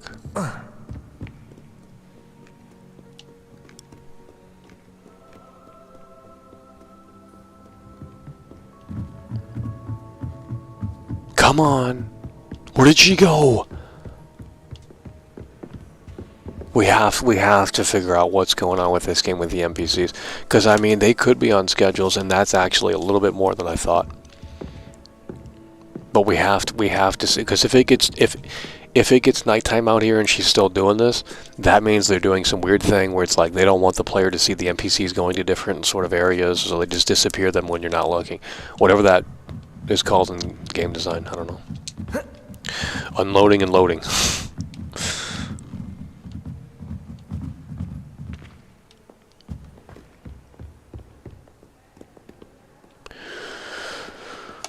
We're gonna have to go to the bathroom real quick. Okay, give me 1 second. Make sure you guys watch where she's going. We don't lose track, so we can follow the NPC to see if this game has like a Shenmue sort of aspect to it, which could be interesting. So, could be interesting. 1 sec.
Where did she go?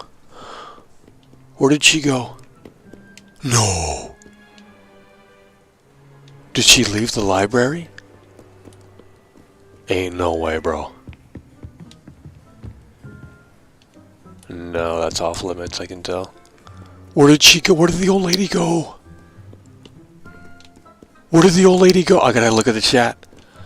She left the library.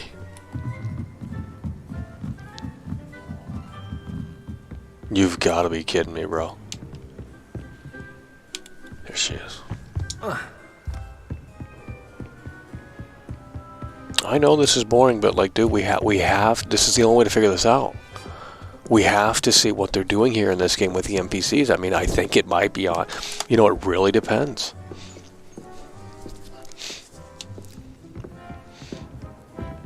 It really depends.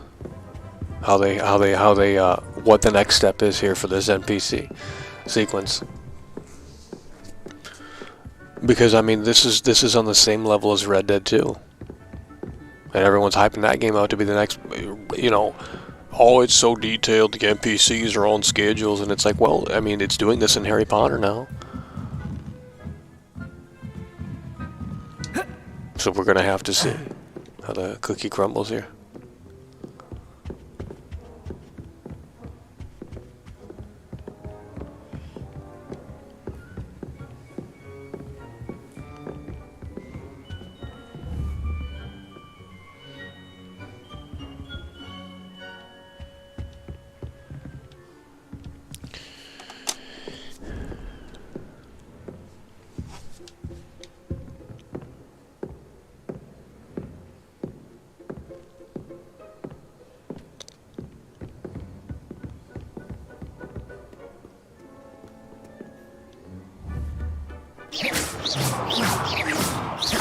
Incendio.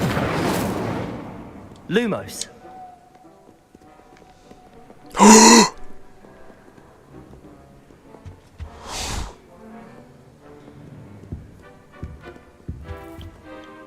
Protego. Oh my god.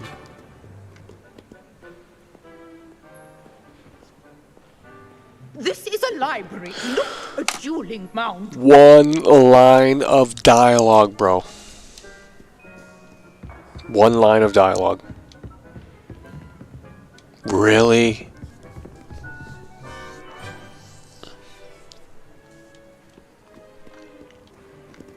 I mean, it is a PS4 game, I'll say that. I mean, it's not a next-gen only game, so...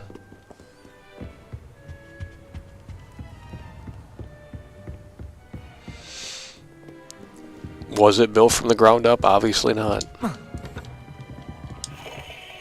that that makes a difference. Look at the Dead Space remake. I mean, everyone's shilling that. Like, oh, the graphics are so good, and it's like, it barely looks better than the original. So yeah, it's got better lighting and volumetric fog. Okay. The blood effects are trash. I'm so sorry. They are not good. The blood disappears in the elevator, and it's like, this is literally built on the latest technology, and you're having these shortcomings still? It's inexcusable, in my opinion. I don't care if you think that's nitpicking or what. I mean, dude, who's talking about the Dead Space remake now? I mean, look how many views the Dead Space remake has on Twitch. Like, literally 5,000 people, if that. And that's if a big streamer's playing it. So, the game fucking fell off and dead.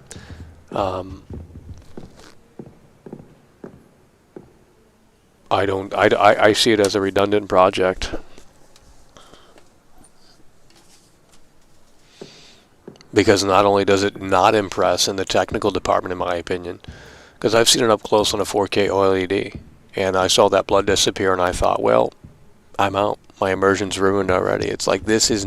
Why does the blood have to disappear on the elevator? Can we get a developer on the show to explain that? Are you really running out of memory? You know what I mean? Like, why is that blood... It should at least disappear later, when the player's not looking at it. You can't have things dirty.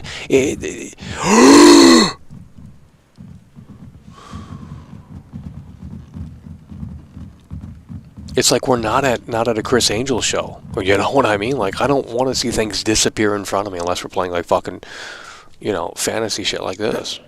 But even then, you know, and the dismemberment in the Dead Space remake they were hyping up. If you go back to those dev diary videos, I'm gonna pull that bitch up right now. We'll wait because we got time. She can go back to her desk. And it's getting dark out in the game, so we're going to have to see what happens here. But I'm going to pull this dev diary video up of Dead Space and how they were explaining, like, all of this, and then you play the game, and I don't know if any of that really made it into the final product. I mean, it could have been in there, but I didn't see it. I didn't see it. Dead Space dev diary. Let's go to the dev diary videos here. Oh, it doesn't exist. What? Dead Space remake. Dead Space remake dev diary. Yeah, 10 months ago. The Sound of Fear reimagined. We want to do gore system. The gore system of the Dead Space. It is not good. The blood looks like ketchup. It is so bad, dude. Multi-layer damage. Okay, this is what they were hyping up. Let's see. Let's pull this up while we're waiting for this NPC shit. This is what they were hyping up, and for those that played it fully, let me know if it made it into the game. I didn't see it. We're going to take a look here. Gore, multi-layer damage, and player death. Okay.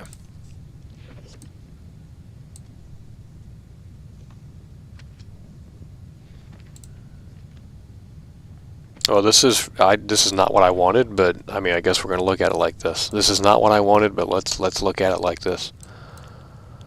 This is not what I was looking for, but this is actually great that we have this here, because let's put this in slow motion.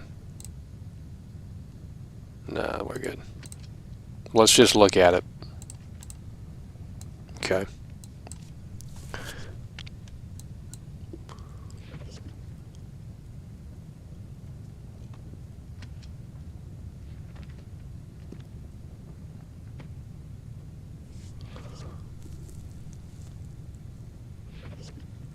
Okay.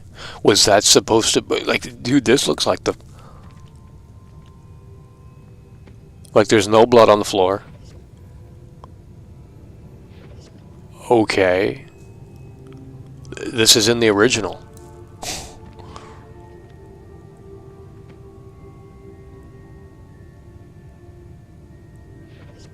It ain't good.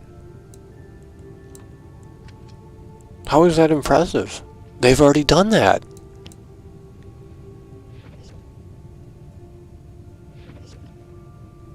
Okay, that's already in the game. If that blood disappears,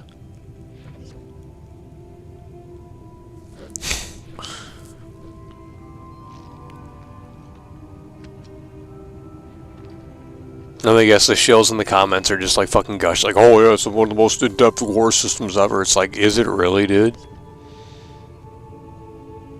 Yeah, that's kind of cool, but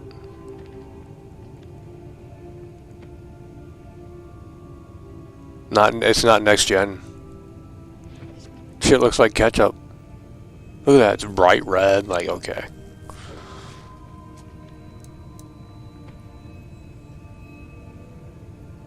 Did the fucking...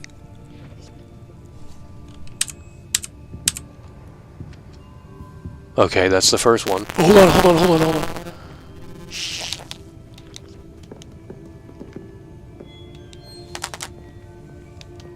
She's leaving. She's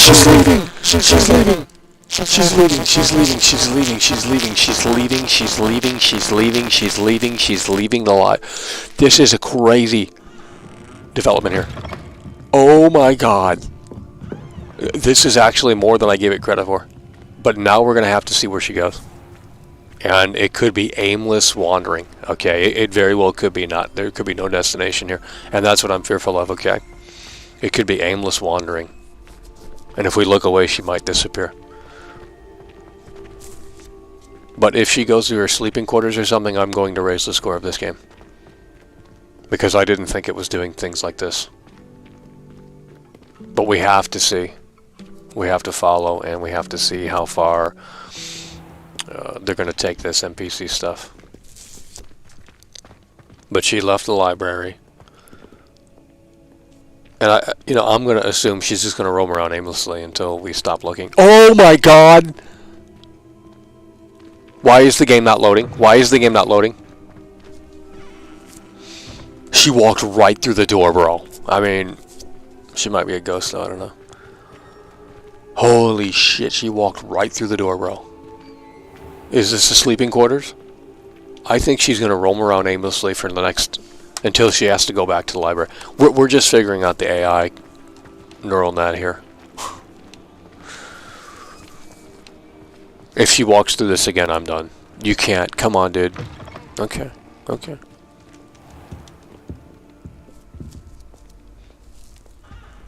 But if she goes to the sleeping quarters or some other destination and doesn't just wander around aimlessly, I'm going to raise the score.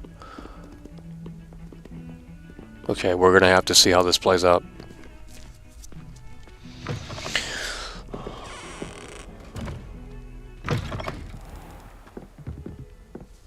But I have a feeling that she's going to wander around aimlessly.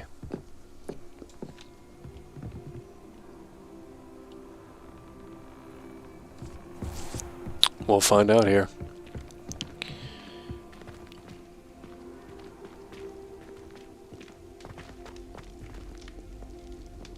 What is this satanic shit, dude? Jesus.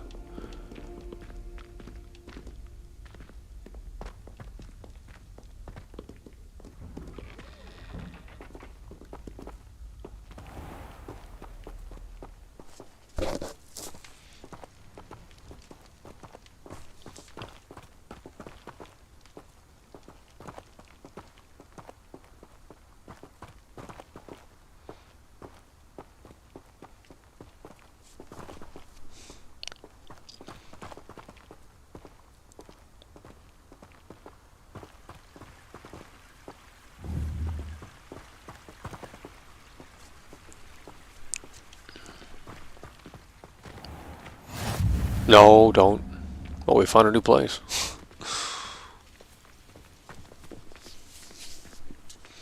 Yeah, I think she's gonna wander around aimlessly until she has to go back to the library.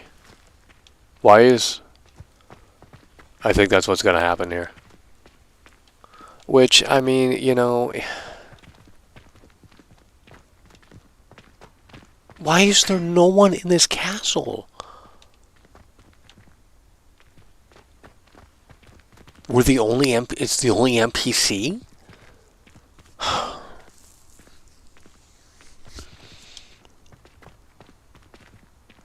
If we follow her and she goes right back to the library, I might actually lower the score, because that's just stupid. That's just dumb. But we'll find out here and whenever it gets daylight again.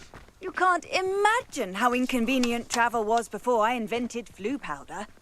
The game, I am convinced the game is listening at this point. What the fuck? They got some like fucking training shit in this bitch. It's adapting in real time. It's over.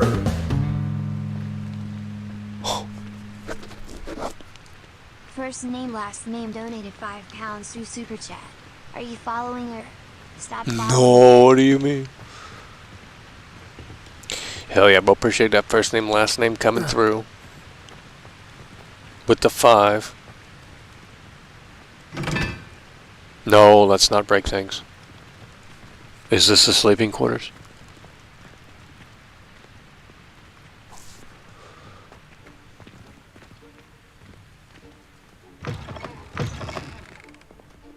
She's going back to the library. Have we been in here? I thought we came this way. Is she going back to the library? I don't think there's a destination. I am actually getting disappointed now. Come on, dude. You have to follow through with this. We're going back to the damn library. There's no way. We're going back to the library, dude.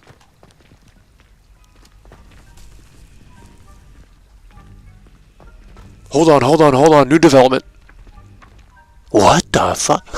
What the? Why would she? What the fuck's going on here?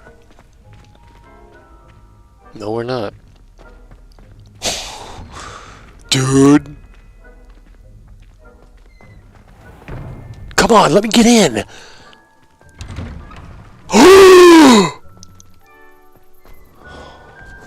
Oh my god, I thought she disappeared.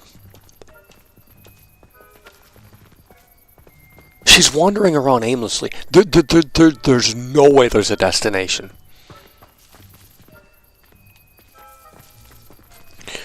Shenmue has a destination.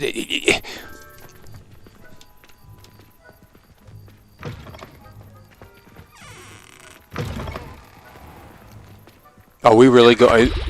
Stop doing things. What? She turned around. There's no destination. You've got... I'm gonna lower the score. There's no destination, and the game has to fucking load? It's trash. You got millennials working on this thing. Oh my god. We're wandering around aimlessly, dude. This is worse than Shenmue from 1999.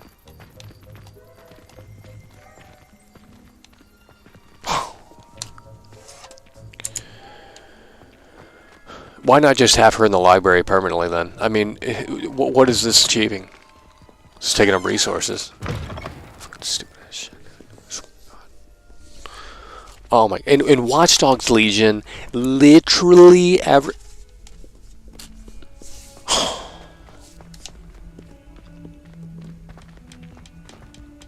Why are the lights turning on?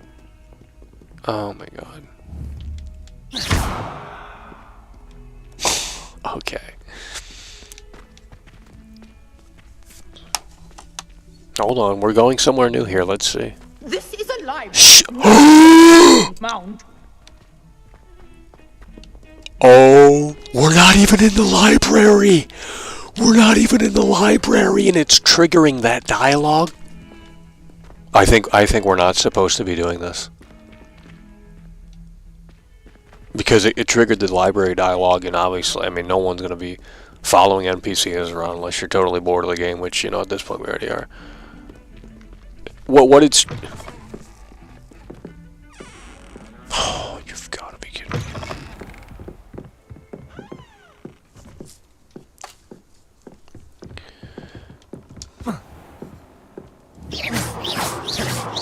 Accio.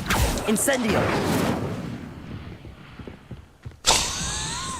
We've already went through this because I made a comment about the satanic symbolism. Sad.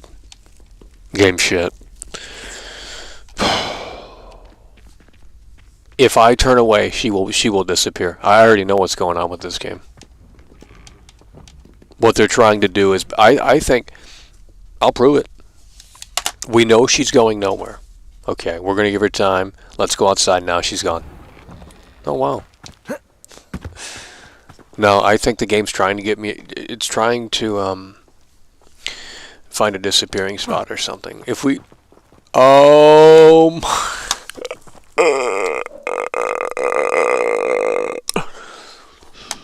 Whoever gave this a 9 out of 10 is a stupid idiot. Shenmue is literally more detailed, bro. What are we doing? Wandering around aimless. Dude,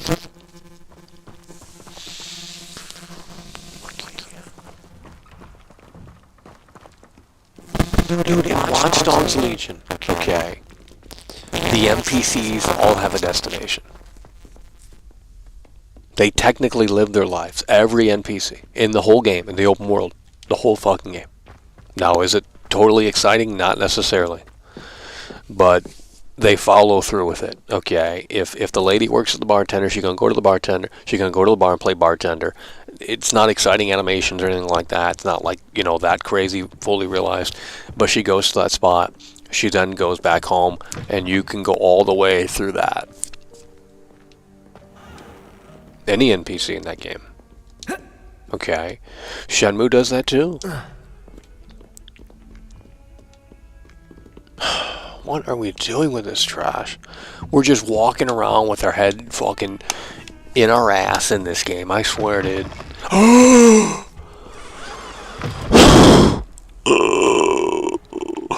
You know, I really want to play that PS3 era game, because I guarantee the devs thought it through. I guarantee it. This is baloney, dude. It's 2023. This is not a PS1 game. This is why they should have never done open world, and they should have made the castle as detailed as it could possibly get. Just the castle and maybe the surrounding areas. The arena, and then a few other stupid spots. But that's it. They didn't need to go full Ubisoft, full Just Cause, like, hey, we have this massive map, and there's nothing to do in it.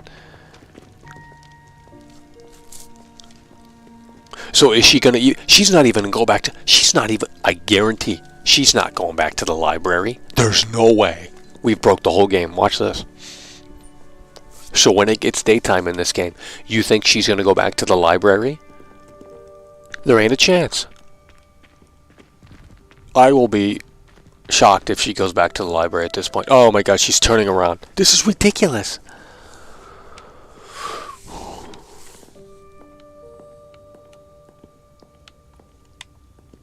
Well, maybe she will go back to the library, because I think the game is basically just...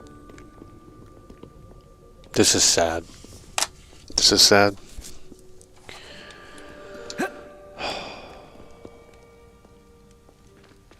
Oh my god!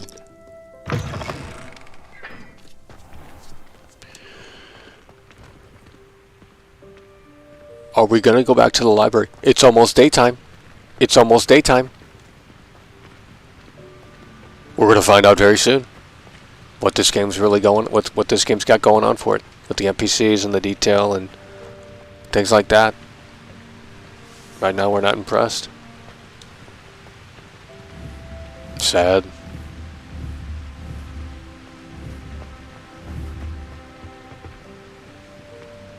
These are the things you have to get right in an open world game.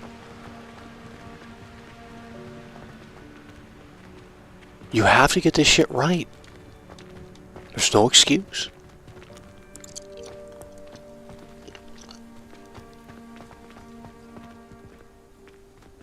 Handy resource indeed, your field guide. I'm most pleased to be included.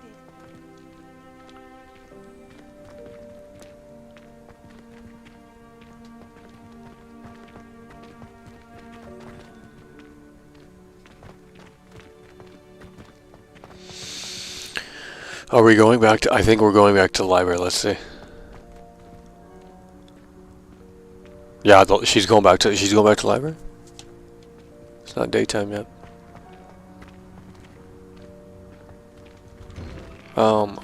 That is so bad.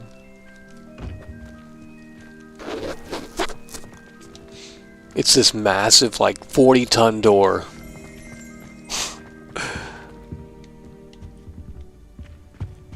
And you've gotta be kidding me, bro. And they, like, open it with their pinky. But Michael, it's Harry Potter. It's like, yeah, but they don't do that in the movies, dude. They probably have a scene where Harry Potter's struggling to open the door. She's going back to the library.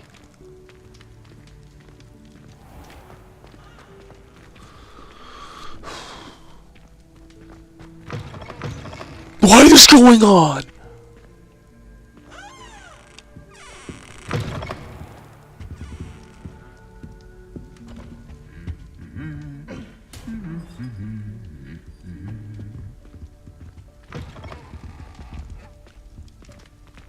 Oh wow, this is from the movie. Too bad it's empty. The Great Hall full flood flames. What is going on, bro?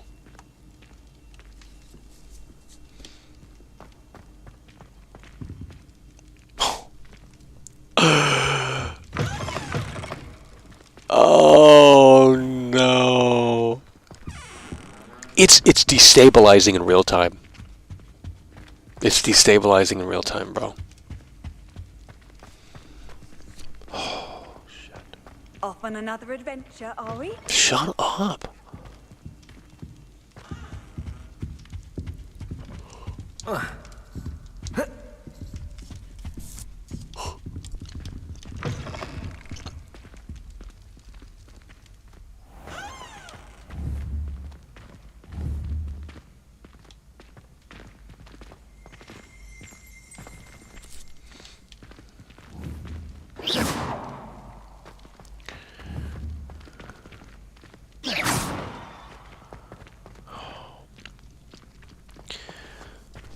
This is a library, not a dueling mound.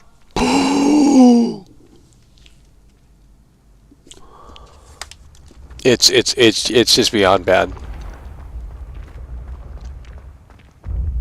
How can you guys defend this? Imagine defending this and saying, well, Michael, you're nitpicking. Oh my god, you're not playing the game right. Oh my god, Michael, you're just a fucking hater. It's like, dude, you don't get it, so just leave. I don't know what to tell you.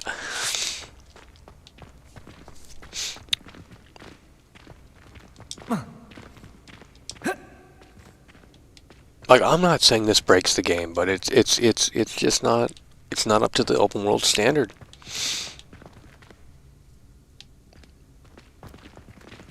Because I guarantee you there's a previous Harry Potter game that is probably more detailed than this. And it's on old, outdated hardware. I guarantee it. I bet that 2009 game is better than this.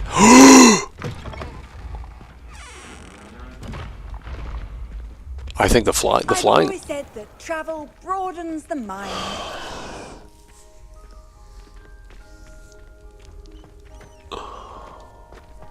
Basically, what it boils down to these days for modern day gaming, it's like the artistry is fantastic. They hire they design it on their iPad or whatever. You know, 3D modeling, things like that, set design, whatever you want to call, whatever it's even called.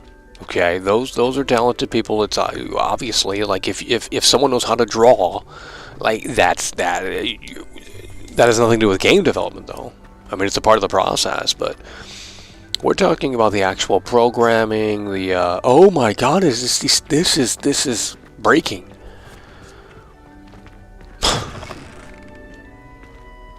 She's not going back to the library. It's daytime. It's daytime.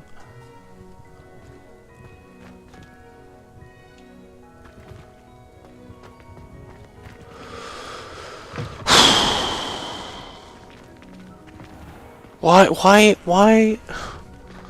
We have to get the old game now to look at it. I mean, this is ridiculous. This is ridiculously bad. There's no way there's no NPCs. Are you guys seeing this?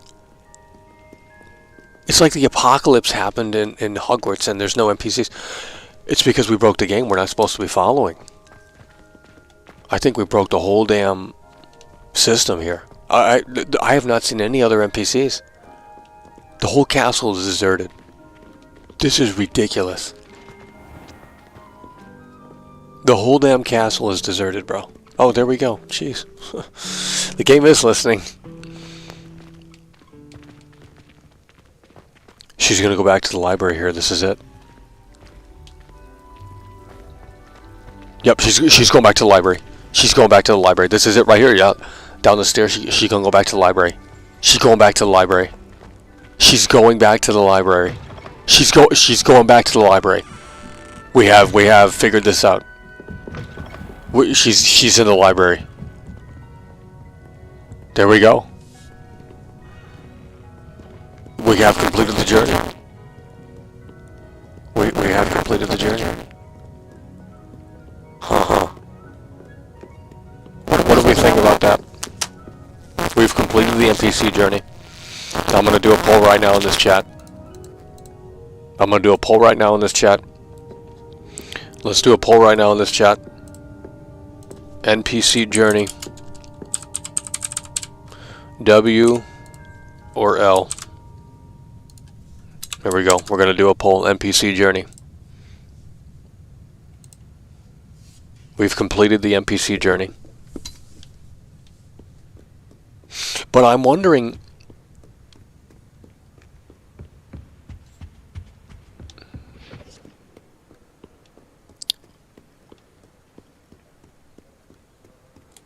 I don't think, well, now she's gone. What the fuck's going on here? Hold on. She disappeared. She disappeared, bro. Dead ass, she disappeared. Dude? Hold on. No. This is a bunch of baloney, bro. This is a bunch of baloney. She disappeared. Hold on. They really disappeared her. What the fuck? Let's check upstairs. She is gone. She disappeared.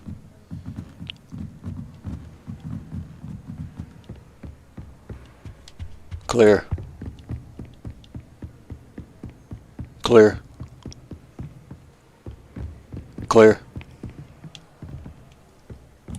They literally disappeared her.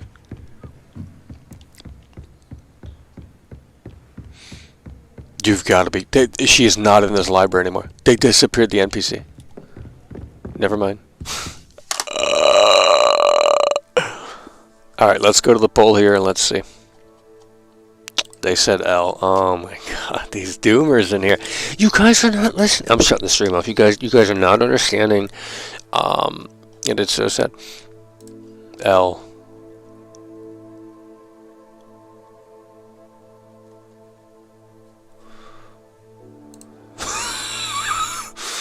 Alright, let's continue to dissect this Dead Space thing.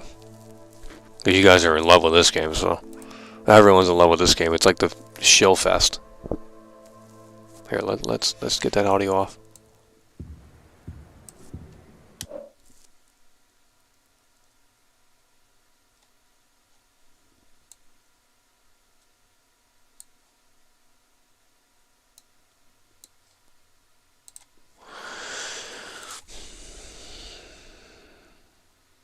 That's bad.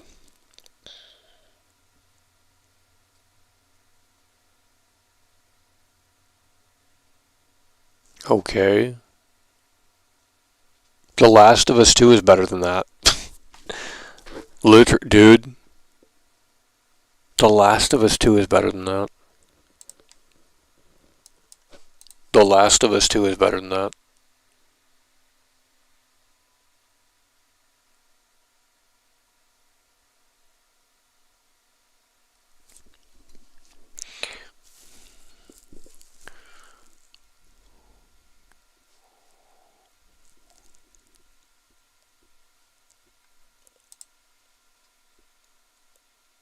Well, let's see the freezing thing.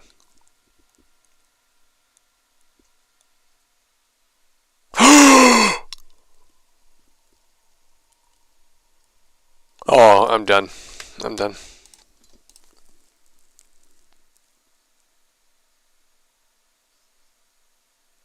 Horrible.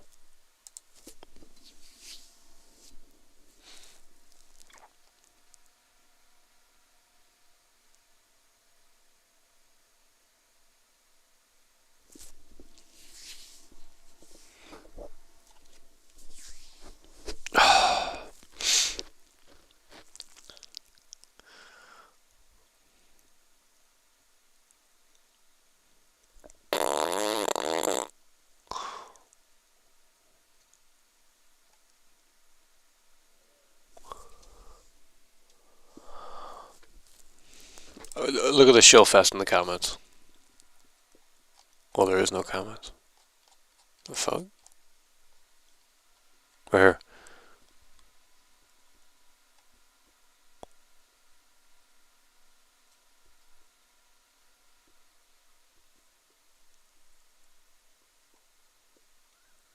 Blood and gore in this game looks great. Not perfect. No, they're not shilling it. Really. Yeah, that's not a next-gen experience right there. Sad. Well, let's go fly the broom around. We've already seen the NPC journey here. It was a disappointment.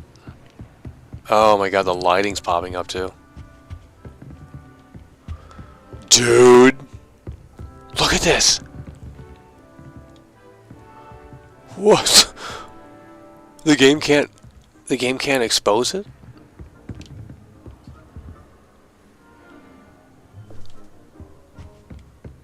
Sun moves that quick? Okay. Unbelievable.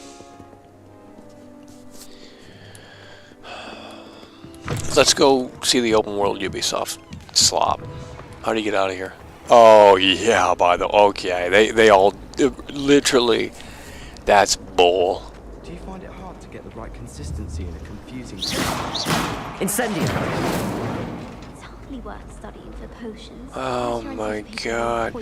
You should be able to like prank the students and things like they should have looked at Bully and clearly got these millennial devs don't appreciate things like this. They don't. They just chalk it up as no one cares. It's not a priority. Then how can it get better? How nice to see you, my young. Get out of this garden shit. Wait till they remake BioShock one day and everyone like simps over that game like, oh yeah, BioShock's gonna get remade. They're gonna do the same thing just like they did with Dead Space. They're gonna remake BioShock probably. Eventually that will come. The BioShock remake, and everyone's gonna shill for it so hard like, oh my god, the memories. It's like, dude.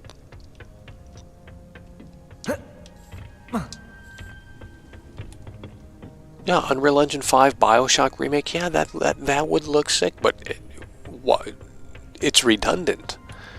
No one needs that, except for the boomers that want to go out and say, like, holy shit, we got to get out of this area, dude. I don't get the appeal of remakes. Now look, what I will say with the Resident Evil 4 remake, okay, they are changing it up a bit. And I'd rather have that than have it be the exact fucking same. Cause that shit ain't a remaster at that point.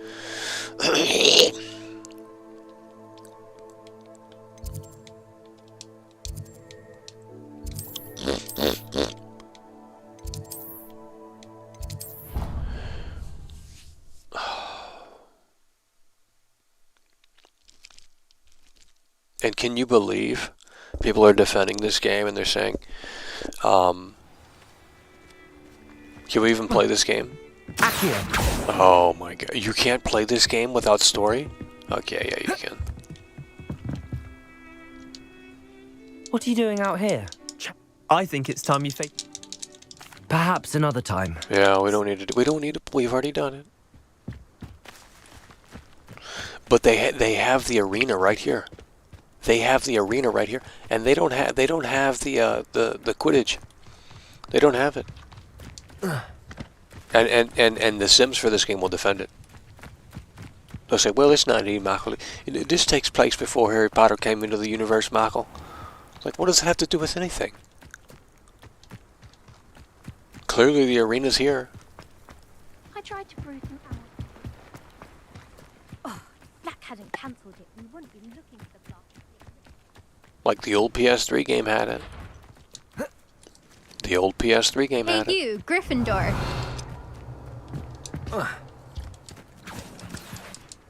Imelda Reyes? Albie Week sent me. Why is he caught with me? Slytherin. Actually, why not?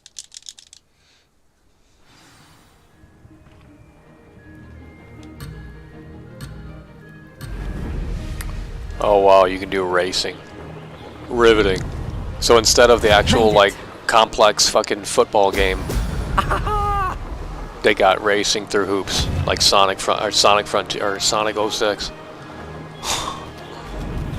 Alright, at least they got this, I guess. I'll give them that.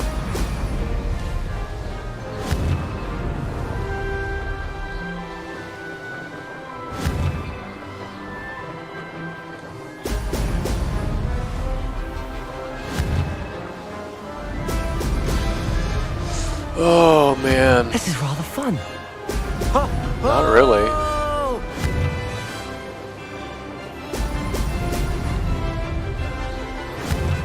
Where are we going?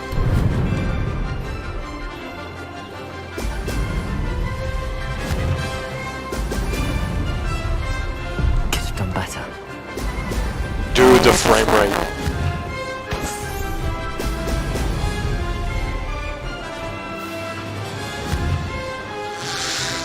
Oh my god, the game is dilapidating. Why is this shit so loud? It's like the goddamn orchestra's in here.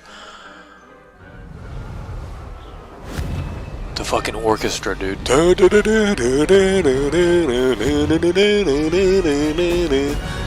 Holy shit. And I bet that's not even a real orchestra. They probably had some guy in his basement make that. You really think they hired an orchestra to make the score on this? I doubt it. It's probably just some fucking AI thing. Did it? Dude, the frame rate, holy shit. Ha! Good. I've got this. Amazing. I mean, jeez.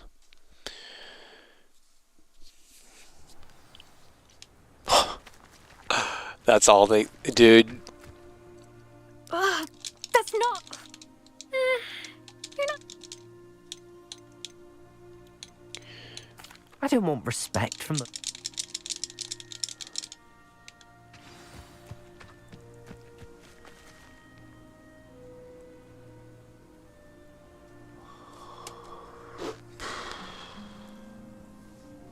I suspect Mr. Weeks will be glad to hear how I fared.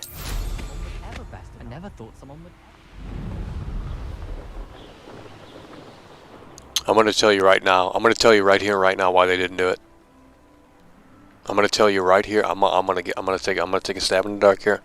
I'm going to tell you right here, right now, why they didn't have this little mini game, sport, whatever, Quidditch or whatever it's called. Like I said, I don't know Harry Potter, but you know, it's in the PS2 game.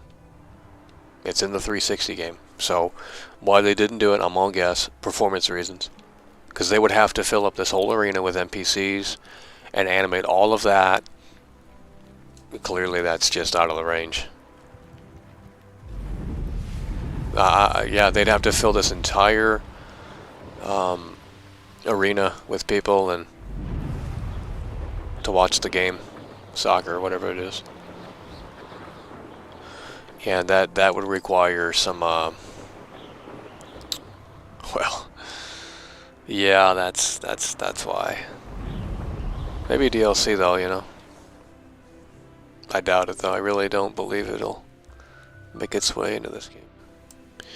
So sad. I mean, it really is sad.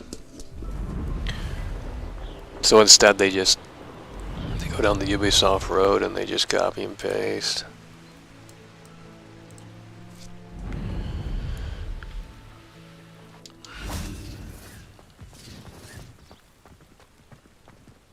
Incendio. Oh my god. This is people defend this? And the way you open your broom up is so bad. Dude, Skyrim has more fucking... If the bird is calling, I wouldn't say it's a good sign, not at all. This is bad.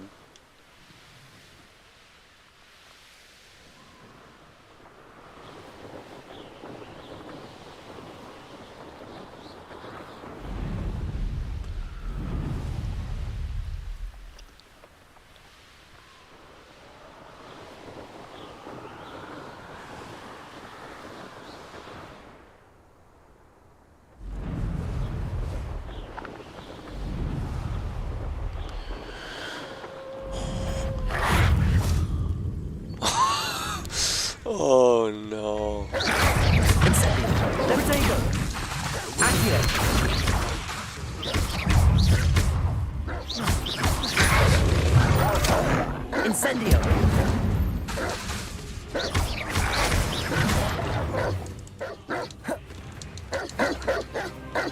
Incendio.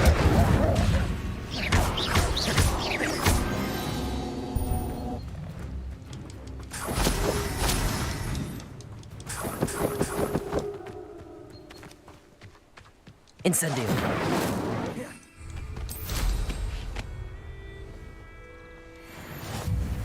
Goodness. Not your best moment, I fear. Oh my god. Not quite. You're weak, human. Dude, I can't believe they did this to Harry Potter. They turned it into some generic ass Ubisoft shit. Like that's like a disgrace actually to Harry Potter. Oh my god.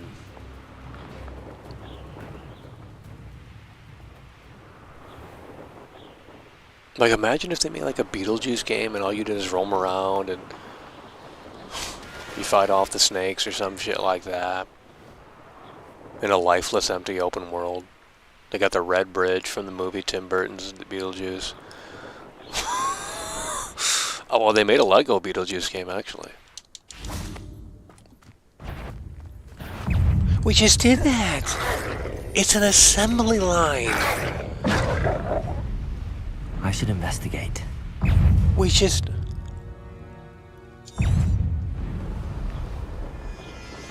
Dude, why do gamers... Dead Rising is better than this. It's literally... There's literally nothing, dude. Look at this. They copied and pasted the land.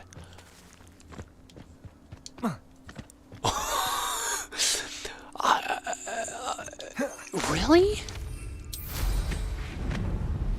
That's why you guys are discussing the politics about the game, because the game isn't interesting. It's not that you care, it's just you want to argue, but not only that, the game's not interesting enough to have a discussion.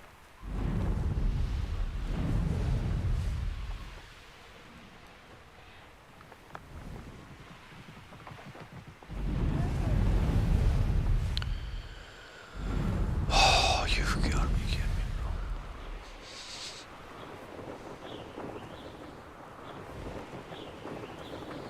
Well, I'm really blown away. 9 out of 10, by the way, from IGN.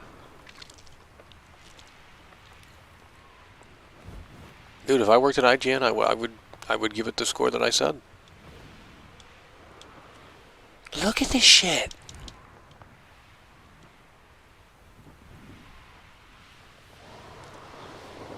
You know, at least, you know, I'll say this about Ghost of Tsushima. I don't like that game either because it's the same fucking problem. It's the same crap. Clear outposts. But at least with that game, you got some visual shit to look at.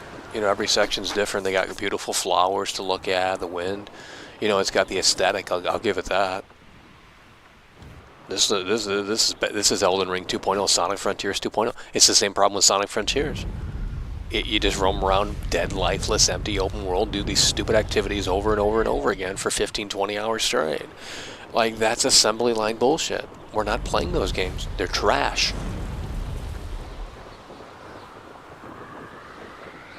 I don't know how these games even fucking sell. Not really sure. You can't even... Oh, I was gonna say, jeez. Incendio. Riveting. Okay, so we can land up here, but we can't do anything?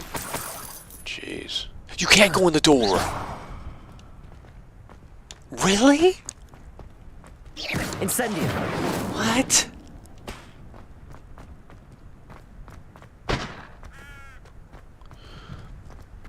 Junk.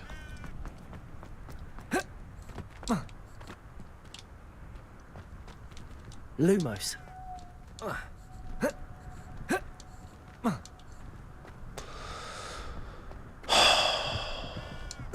Oh, let me guess, you can survey the area and do this Assassin's Creed fucking thing. What the fuck? Subvert expectations. Jump into the hay down there. Ascreed. Oh.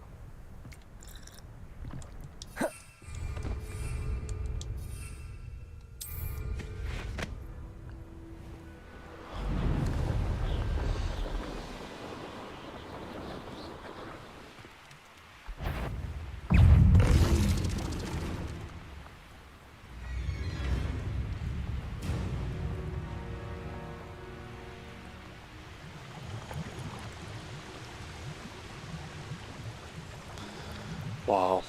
What is this right here? Surprising how many nickels you can find out there. There's enemies right there. Hold the phone. There's that. Hold on. Where's the enemies at? He's weak. Yes, he is. I could swear.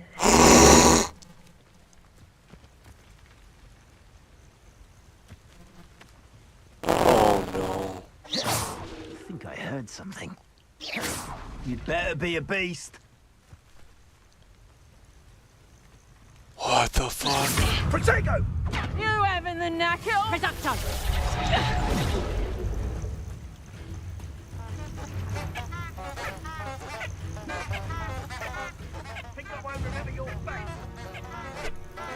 And it does that stupid fucking like...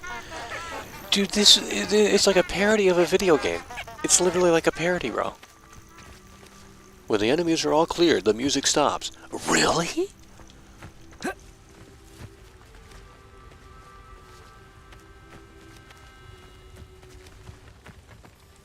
This is pointless. No one comes through here.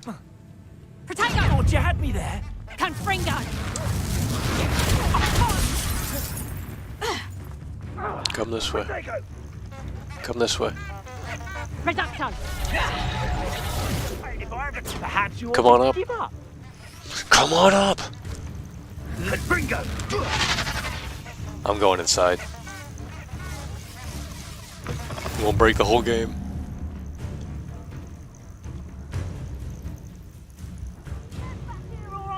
No! Yeah, come on up, come on up, come on up. Protego! What a pathetic... It's you. I'll watch the light go out of your eyes. Bingo! Protego. Potato. You'll die before you have a chance to finish me off.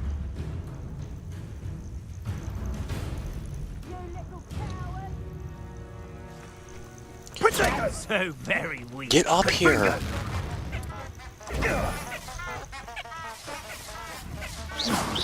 Incendio. It's a bad game. It is fundamentally, objectively shit. Accio. That's incendiary! See you later. That's busy work.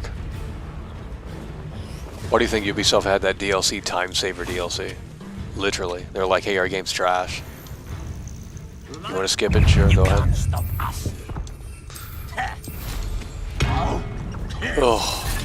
And people love those. I mean, I haven't played Valhalla. Maybe that's I don't know where that goes. But I played one of them recently. One of the more recent ones, Odyssey or not Odyssey. It was the worst thing I've ever played. I mean, it's just total garbage. I think the discovery things they put out was actually Merlin trial. I think the discovery things they actually put out were more interesting than the game itself.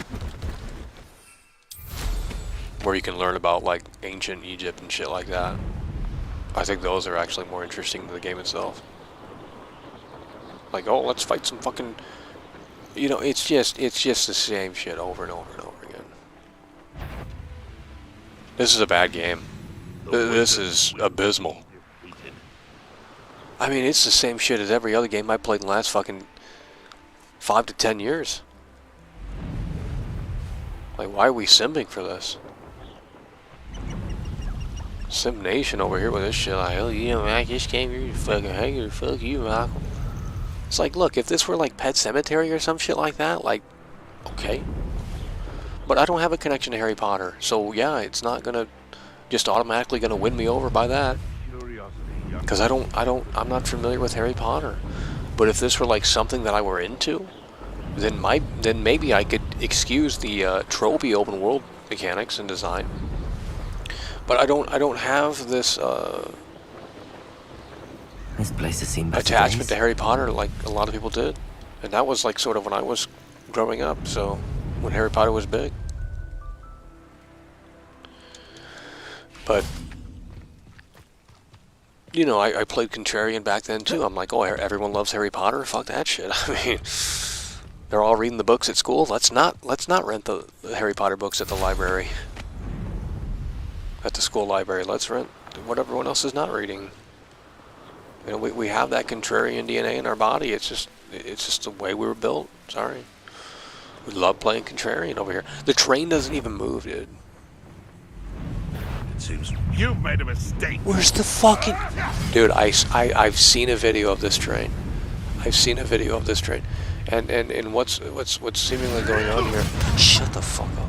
What's seemingly going on here is that the train's not active until you do a certain mission. That has to be what's going on.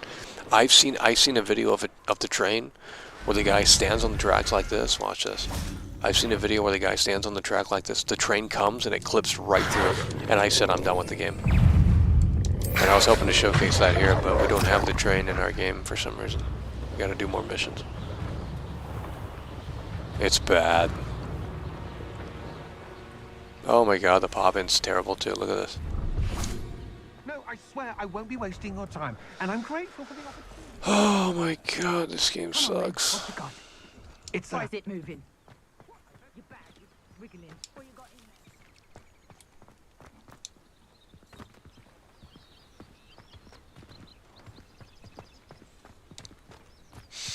there? Assassin's Creed Unity, I think, was the last good Assassin's Creed game. And if you play it and you look around, you'll know why I like it. If you play Assassin's Creed and just kind of look around like we're doing here, you'll know why I like it. It should be pretty obvious, but yeah, this is soulless, lifeless, open world slop. I mean, like I said, if you're a Harry Potter diehard fan, you got the Harry Potter fucking books and all that shit, like, yeah, this will be your cup of tea. Oh, look at this.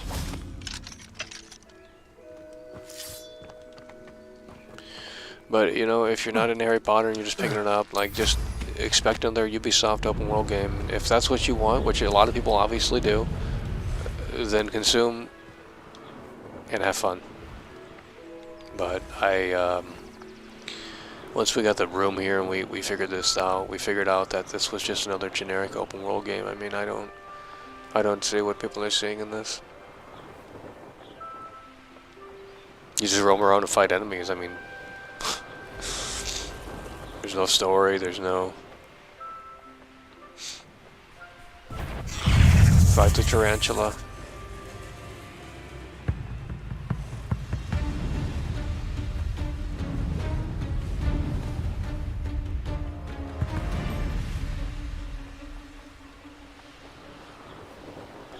Oh my, they have to stop doing that music thing. It is so stupid. They have to stop doing that music thing, bro. We need visceral, we need raw audio. You know, there are games that do it well, and there are games that just don't do it well. And I'll tell you what, these are by the numbers games. Just the most palatable shit you can play. And don't say indie games either. That they're not worth looking into. The indie games are not worth checking out. They're a waste of time. Because if the game was good, you would have heard about it. So don't just recommend some fucking indie game that 5 people played. Like no one cares about it. And I hate to say that, but it's just the truth. These rocks have seen better days. So is this fucking game. I mean, jeez. This could prove dangerous if I'm not careful. I mean, if I'm going to play a game like this, I mean, you know, at least with Ghost of Tsushima, like I said, I mean, you can look at stuff and it's kind of interesting. This is bland. It's got that washed out look. It's bad. This game just. Let's do a poll in here.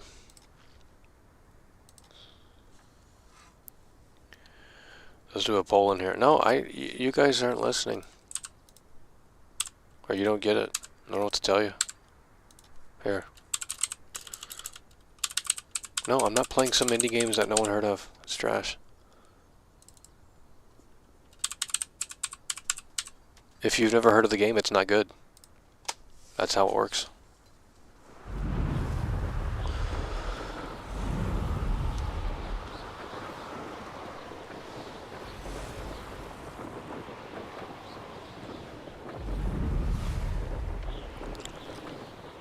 These games are trash. I don't know how people like this. If you don't like Elden Ring but like this game, you're a hypocrite. It's the same fucking game. It's literally the same game.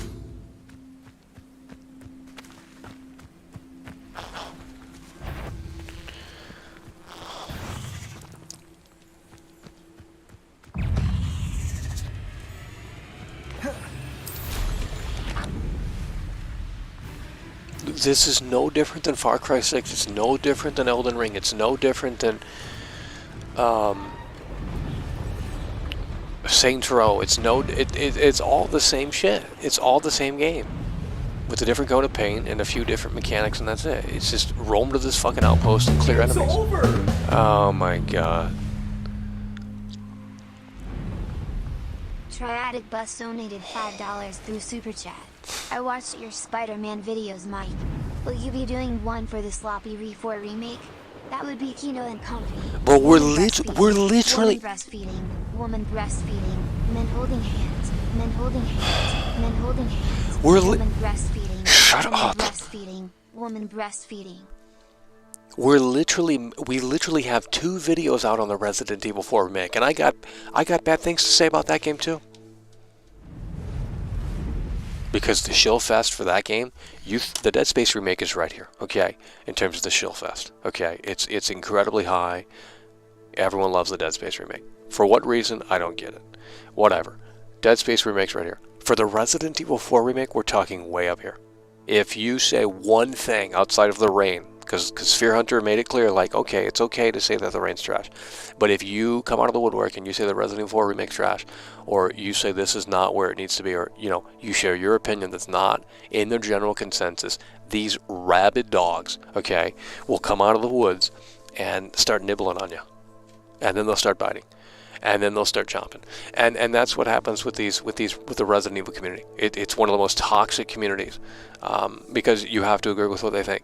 And if you don't, I mean, I've dealt with the Elden Ring fanboys, I've dealt with the fucking all the fanboys, okay? We've dealt with all the fanboys. The Cyberpunk fanboys were pretty bad, okay?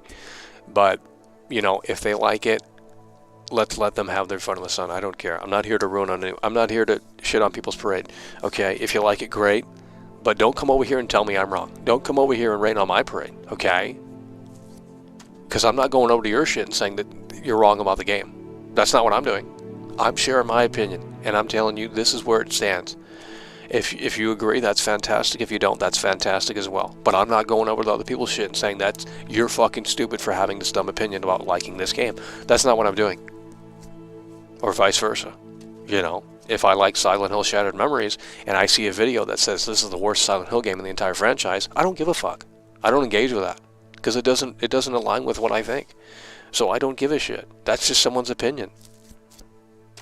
You know, I'm not saying they're my enemy, and that's unfortunately how people treat opinions these days. It's like if you have a different perspective, it's like you haven't grown out of the 5th grade mentality of like you can't be the better man and say, well, you know, we agree to disagree. Let's still go out to eat. You know, no one can do that anymore. It's like, oh, you don't like what I like? Well, fuck you, burn in a fire. You know, that's basically what it boils down to these days, and it's sickening. Society has collapsed.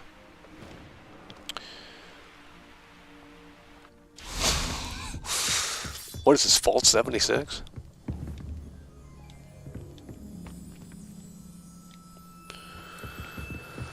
And speaking of Fallout 76, I played that and I didn't think it was that bad. And now everyone's shilling it like, oh yeah, Fallout 76 is actually fucking Kino. It's like, okay, dude. But you were fucking on my ass when I, you know, because everyone said it was horrible, the worst thing they've ever played. I put it in the PS4 and I played a little bit of that and I said, okay, I mean, yeah, it's not for me. I don't like online games. I'm not going to sit around and play bros like, let's fire up the game, bro. Who does that? You guys get in these lobbies and these private chats and like communicate with each other? That's obscure to me. It really is. Gaming was never social. Gaming was never social. I mean, I guess at the arcades when you know, local multiplayer, but that's not gaming. The bread and butter of gaming is a single player experience. It's not talking to your buddies on fucking chat party and all this other dumb bullshit like we're gonna fire up Call of Duty and get some kills. Like, that's cringe. That's some like jockstrap type shit, you know? Like, I'm not big into social gaming. There are exceptions. I think DayZ, if you get really into that experience and you know, you take it sort of seriously while you're playing it, I think there could be moments of brilliance that come out of that. It really depends on who you run into on the server, and how they and how the encounters go. I think all of that is interesting. But I don't even have PlayStation Plus. It just expired. I'm not renewing it. I don't play online. I don't even download half the free games because they're trash. There's no telling what lies in wait for me in there. So if you're trying to add me on Xbox, I'm not even online on Xbox. I don't play online gaming. It's not my thing. You know, back in the day when it was first coming out on 360, when it really blew into the mainstream, and it, you know, the consoles shipped with the headset, I'd put the headset on and just fuck around a little bit and troll. I'd make like funny noises or funny voices, and they'd eventually like kick me out of the room. But I never took it serious. Like some of these people, like I remember Project Gotham Racing 3, and you had all these like Liverpool fanatics like, oh yeah mate, who's this troll, mate? And they get so fucking pissed off. It was the most hilarious thing. Because I would do it when the game's loading, so they couldn't tell who's talking. Obviously, they've figured that out. But on the 360 days, you know, it wasn't that crazy. So on the 360 days, everyone was on the microphone. It wasn't private chat lobbies, private parties, and anything like that. It was just everyone's in, and that was the social gaming that I sort of appreciated now, because it forced you to communicate with people you didn't know, that you weren't comfortable with. And there was sort of a, well, that's lost now. That's lost. I'm not saying you can't have those experiences, but no, everyone's antisocial when you go into these public lobbies. And it wasn't like that in the early 360 days. Everyone was talkative. No one gave a shit. Like the social anxiety thing wasn't implanted in their head yet, you know? It's just ridiculous. So, it's one of those things. Oh, I don't know. Lumos.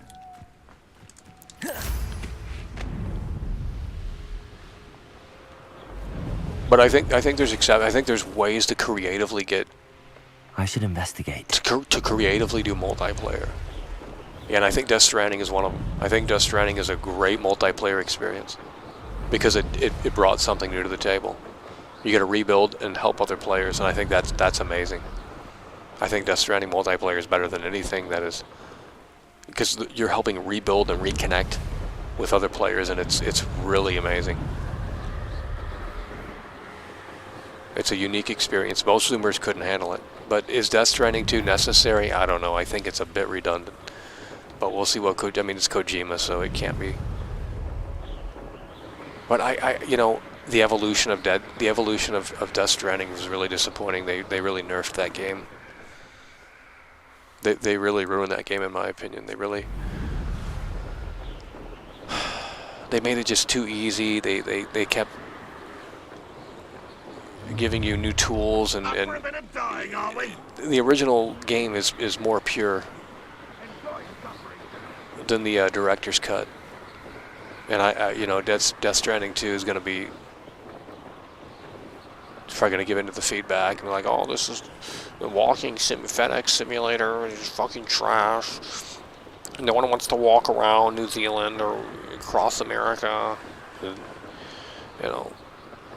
it's like this is basically Death Stranding when you think about it. But at least Death Stranding, it's a journey. It's a memorable experience. It's not for everyone, and I haven't even played it that much. You have to be in the right mood to play that game. If I were to play that right now, it wouldn't last.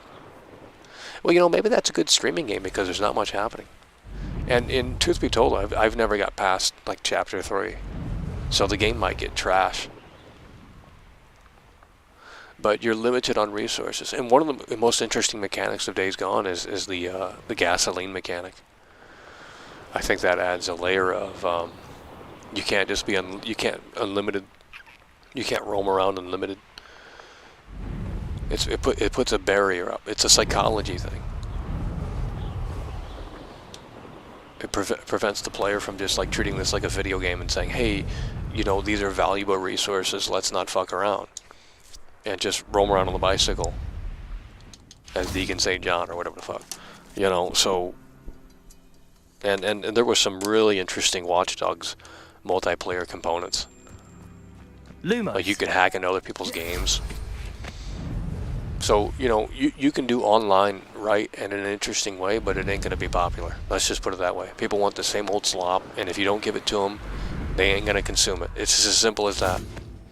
That's why all these restaurants, when Chick-fil-A had that chicken sandwich come out or some shit, whoever,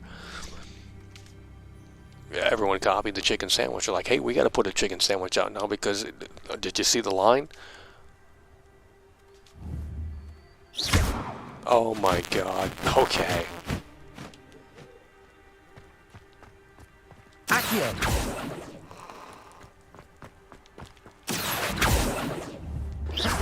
Incendio.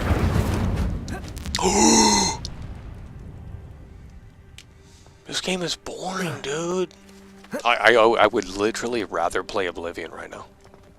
I'd rather play Oblivion.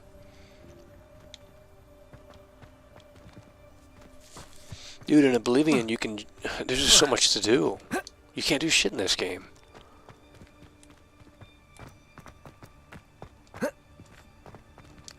But Oblivion's trash, Michael. Morrowind is where it's at. You're a fake Elder Scrolls fan. Yeah, they get weird and they get weird about that too. It's just like, oh, Oblivion's for casuals. That's when the franchise went to shit. I'm not even kidding. Like, Morrowind is not better, dude. The graphics are too ugly to fucking play it. That's the problem with New Vegas for me. The graphics are just so bad that I can't get into it. It's an ugly game. New Vegas is but it's still much, Michael. It's like, yeah, I mean, that's inconvenient, dude. But personally, I had more of a I never connected with New Vegas like a lot of people did. I think Fallout 3 for me was the one that I bought that day one and I played that, so that's what I remember. And that was a lot of fun.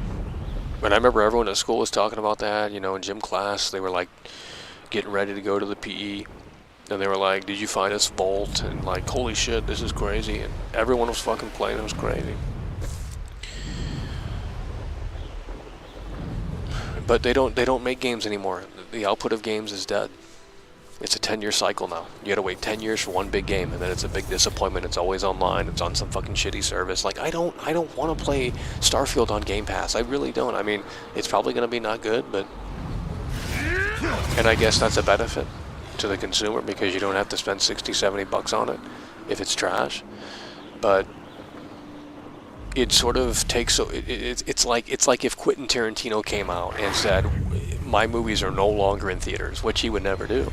But I don't care about the movie anymore. I mean, I don't know how to explain that, but like, it doesn't have that special attraction feel.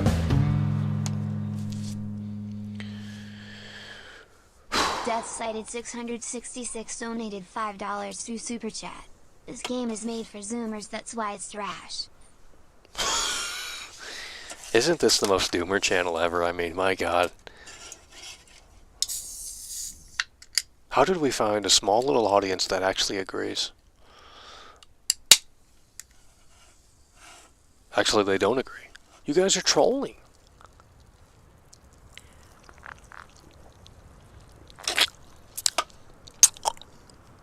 It's stale.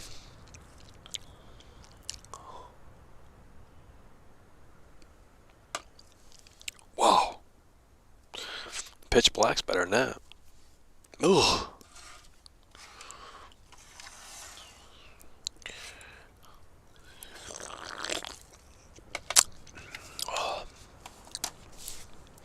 No, I think the old Harry Potter game might actually be better than this because it's linear. I think you can roam around the castle, but that's basically the extent. And that's all they should have done. None of this is necessary.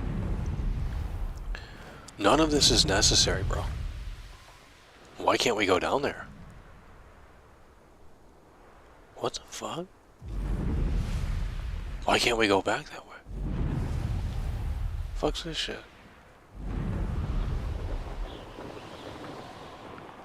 What the fuck? Why is this off limits?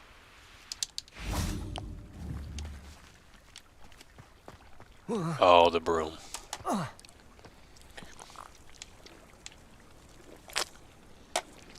What was that one game on the PS3? I'm just thinking of different experiences. That's really all I'm looking for, is just different experiences. There was one game on the PS3. I think it's like, let me look on eBay and see how much this is, because I think it's like really rare. If you have a physical copy of this, you probably got a gold mine there. It's over!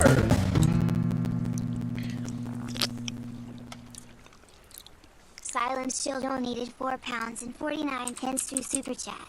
Tastes like it's been drained off Luther's boot. What? Holy shit, it's a rare game. Silent Shill coming through. Hell yeah, bro. Appreciate that, Silent Shill. I don't know who that is. Ugh. But right here. $130. Oh my god, that's a rare game. It's called Africa on the PS3. And what you do in this game is you are a photographer. It's a safari simulation game, and you go and you take pictures of the wildlife. That's the whole game. But you can upgrade your gear, and you have to be like, but the animals are like really detailed and shit. Like, oh yeah, that's a super rare game.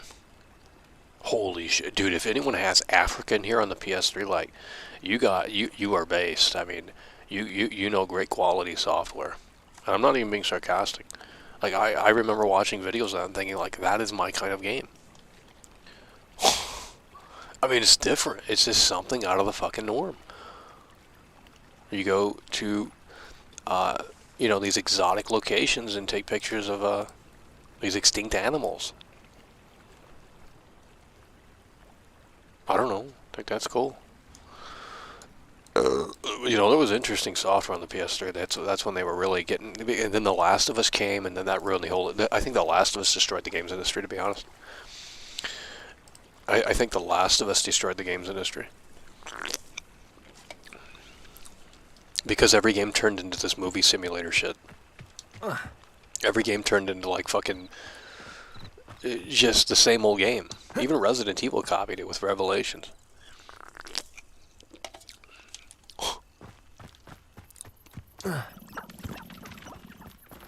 There's another interesting game, and I've talked about this before on the show, but it's on PS2.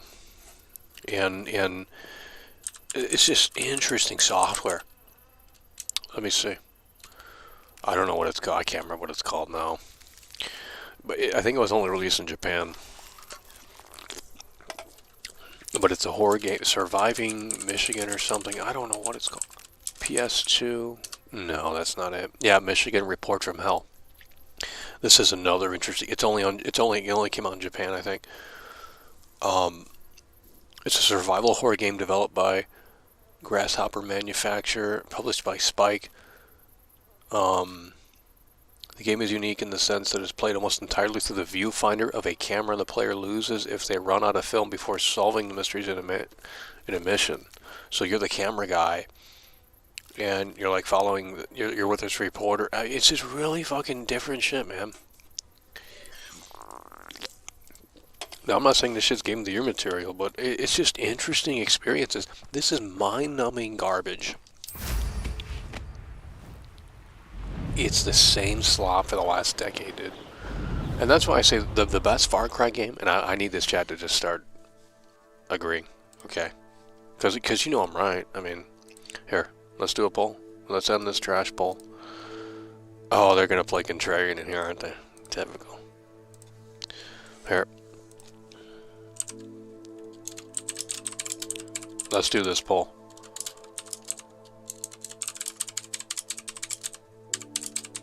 Let's do this poll.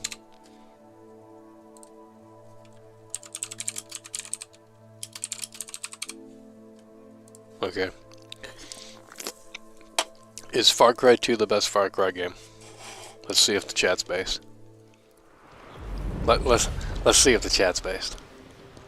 If you go over to V right now, okay, I'm going to tell you this right here. If you go over to V right now, and you say Far Cry 2 is trash, they will then say it's good. Okay, you can't say anything's good because then they're going to play contrarian to that. Okay, that's how it works. But they will tell you over there that Far Cry 2 is based, unless they're going to play contrarian. And I have Far Cry 2 on PS3. I don't know if I still have the copy. Okay, but dude, that game's on another level. And when Far Cry 3 came out, oh, the normies infested that franchise so quick. Far Cry 2 was a unique video game. A very unique video game. No HUD. You had to use your map. He'd pull it out. And it was... The fire mechanics... It's like we want to play it right now. Is Far Cry 2 on Steam? And does it run on PC? Or do we have to go through hoops and... Let me see. I don't even know where Steam's at, so I'm not even updated. Let me just look on the store. Far Cry 2. Far Cry 2 Steam. Oh, it is $10. Far Cry 2 Steam. Mixed reviews? Here we go. Fuck's this shit?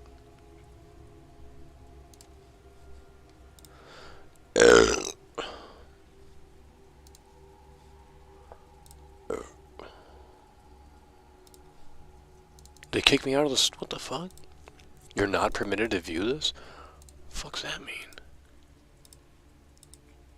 Steam won't let me look at the thing anymore. Okay, whatever, dude. Far Cry 2 on Steam. Let's read these reviews. Okay, but let's... Here, let me just hype you guys up on this game. Because you guys, some of you guys in here I know didn't play it because it's old. Game came out in like 2008.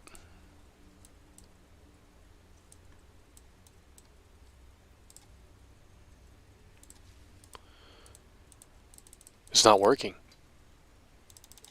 Oh, Jesus Christ. It's not working. I can't. Yeah, it's not going to let me do it. What the fuck? Amazing. Just incredible. Let me see if I have a... I don't know if I still have it. I think I sold it. Why would I sell Far Cry 2? Do I have Far Cry 2? No, I sold it. On the PS3, I bet that's worth... Far Cry 2 PS3? Fuck. Oh, it's only $10? Oh, that game's dude, I bought Far Cry 3 and I said, this is trash. Oh my god, it turned into the most palatable garbage. Let's look that word up, palatable. Palatable.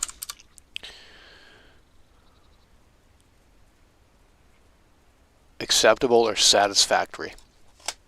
Yep. It turned into that.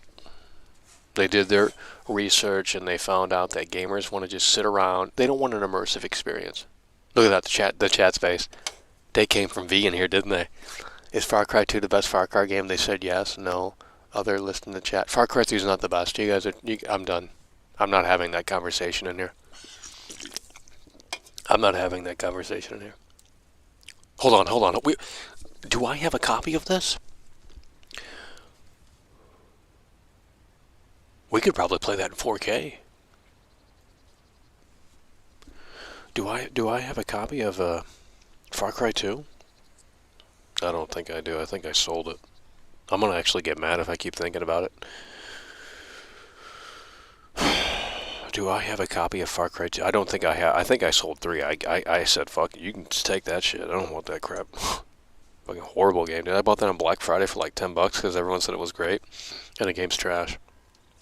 Let me see if I got a copy of Far Cry 3. Oh wow, we're gonna pull the PS3 games out now. Fuck this shit, dude. This is how bad modern gaming is. You don't even want to fucking even talk about or discuss that trash anymore. You just start talking about these fucking classic games. Dude, I think I sold a bunch of PS3 games for like an idiot. That shit was Kino. PS3 back in the day. Oh, we got the best games right here on the PS3. Look at this. Oh, things are gonna start falling. We got the best PS3 games. Oh, here we go. Oh yeah. I found another PS3 game. What's this? Oh, dude. I really wish my PS3 worked, but the laser stopped working. It might be an easy fix. I'm not sure. We only found 3 PS3 games here. You got a lot of 360 trash games. The normie console 360. I only found 3 PS3 games, but they're not too shabby. They're not too shabby. We need you guys to rate this right here. Where's OBS? Okay. We need you guys to rate. Well, first of all, let me load up the features of Far Cry. This sounds amazing. Yeah, I'm gonna copy and paste it in a notepad. This is what it says on Steam. No, let me take picture. Windows Shift S. Okay. And then can we paste this in OBS? No. Inconvenient. You got to go in here and you got to save it as a JPEG or a PNG, and then you got to, oh my god. It's actually inconvenient. Image. Open. I got the fat PS3. Here, this is what it says on the Steam page. We couldn't load it the other way. Far Cry 2. Fire. Feel the heat of the most realistic fire ever seen in a video game. Use wind and propagation to surround and trap your enemies. Grab your Molotov cocktails or flamethrowers to take out your enemies. Destructible environment. No more obstacles. Everything is breakable and alterable, even in multiplayer mode. The Dina engine real tree technology also is the most realistic nature deterioration system ever. What the fuck? I think I want to play it right now. Open world experience real freedom while roaming in more than 50 kilometers without any loading. Choose your own path in this vast environment. Explore living Africa world. Huge adventure. Fight for 2 rival factories. Make your way to the primary target by necessary. Non-scripted artificial intelligence.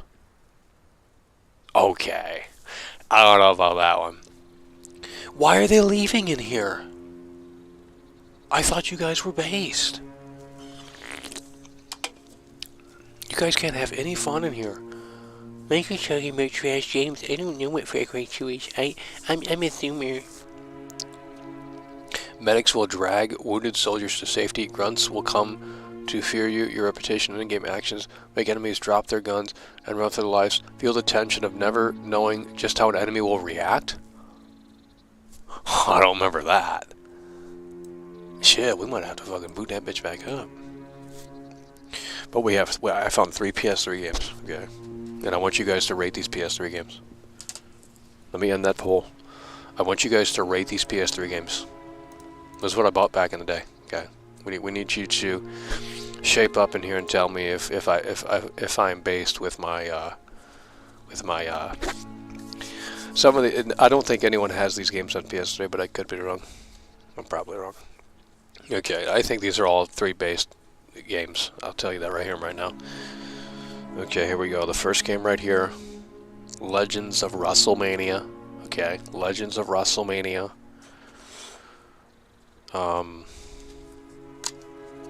Oh wow, complete. Smells brand new. Whew. You gotta love the PS3 cases. Oh, back when the PS3 was just so based before The Last of Us hit. Actually, it's probably after. Legends of WrestleMania, what do we think about this? I don't like wrestling, that's fake fighting, Mike. Oh, you're racing, it's fake fighting. It's fake fighting, Mike. What do we think about Legends of WrestleMania here? Okay, this is the first game that we pulled out. I only found 3 PS3 games. Legends of WrestleMania. Is it a W or an L? Let me do a poll. Let's get the verdict right here. Legends of WrestleMania. W or L? Let's see. Let's see if I'm based or not.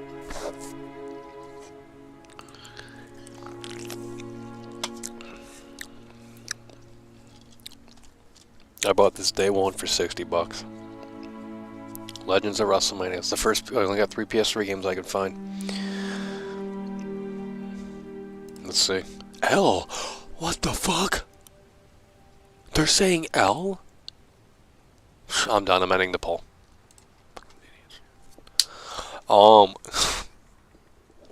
Alright, well, maybe that one's not based, but this one certainly is.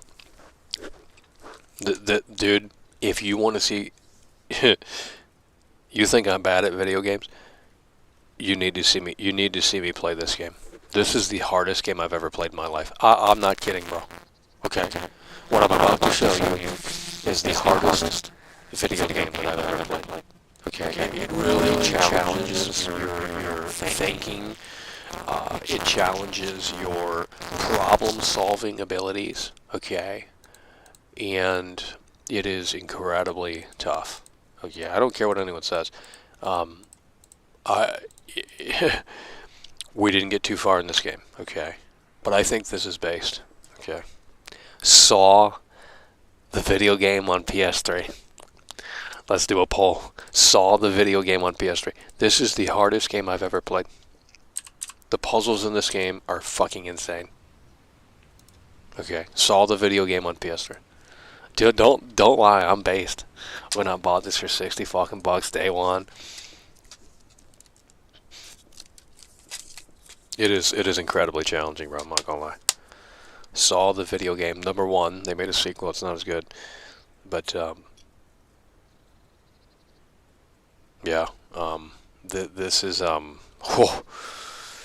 You think I'm really bad at video games? You want to see me play this? Like, fuck me, dude. I wish we could fix the PS3. I'd play the PS3 all day on stream. There's so much shit you can do on that thing. Let's see if they said L or yeah. They said W. Yeah, they said it was a W. They said Saw's a W. So we got Legends of Rust. These are just the... I have more games, but... The last game we played, this is going to be controversial. This is going to be controversial. The last game we have on the PS3, this is going to be controversial. But I will bat for this game every time, okay? We've talked about it here on the channel. We made videos back in the day on this channel. You know... let me just say that the fan base, the current fan base for this game is utterly toxic, okay? It's not as bad as Resident Evil or... other franchises, but it's certainly they don't clamor for quality. Okay, And they think that the latest iterations of this franchise are great. They're not. I've played them. They're trash. And they're on Game Pass for a reason. What do you guys think this is? What do you guys think this is? This is the last PS3 game I found. It's a classic. It's actually based. Let's just put it that way. The Zoomers can't handle it. The fake hit. Oh, I fucking just spoiled it. Hitman Absolution, baby. Hitman Absolution. This is arguably the second best Hitman game. I'm gonna die on that hill.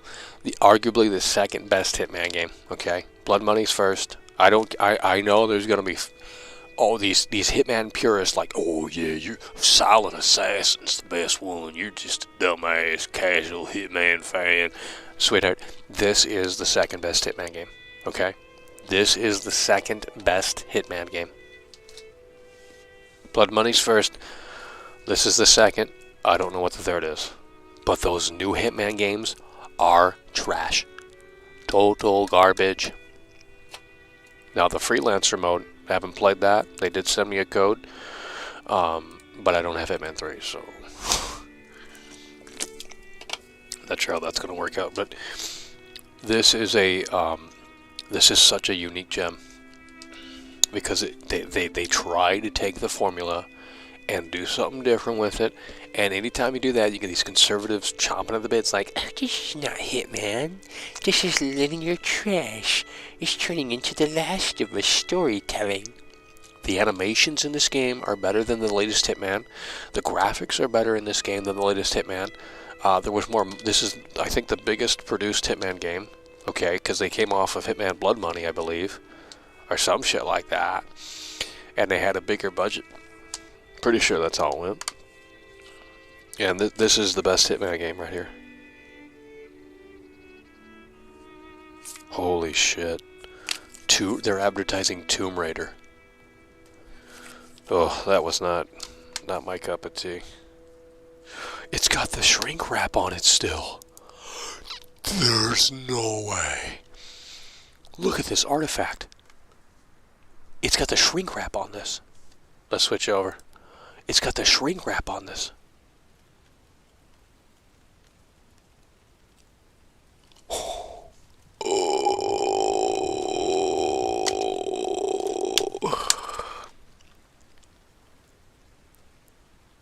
It was better because it was linear. I'm not arguing about it. I'm not doing it. I'm not doing it. I'm not going to do it. Because I already know what you guys are saying. Hitman 2016, Hitman 2018, and Hitman 2021 are just so superior, Michael. You're such a loser. The new Hitman games are trash. I've played them. It's DRM slop. Soulless junk. They listen to the fans, and that's what. As a result, that's what you get. You get levels that are just playground levels, and there's no story. There's nothing interesting going on. In this, they scaled it back down a bit. But here's the thing: the misconception with this game is that there are open-ended levels in this bitch. They're not massive, but they're big enough, in my opinion. This has the Lucha Libre mission, the nuns, the cornfields. It's over.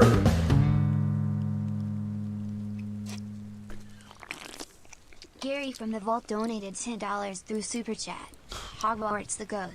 This game is more influential than Mario's Day Off. Well, then why don't you go back to V and say that? It is the based wagon over here, and if you're not on it, see you later. I mean, it's just as simple as that. Gary from the Vault coming through again. But Far Cry 2, I think we have to buy that on Steam. Does it run on, I mean, do we have to, like, install, like, you know, because that's the problem with PC gaming. It's just like, dude,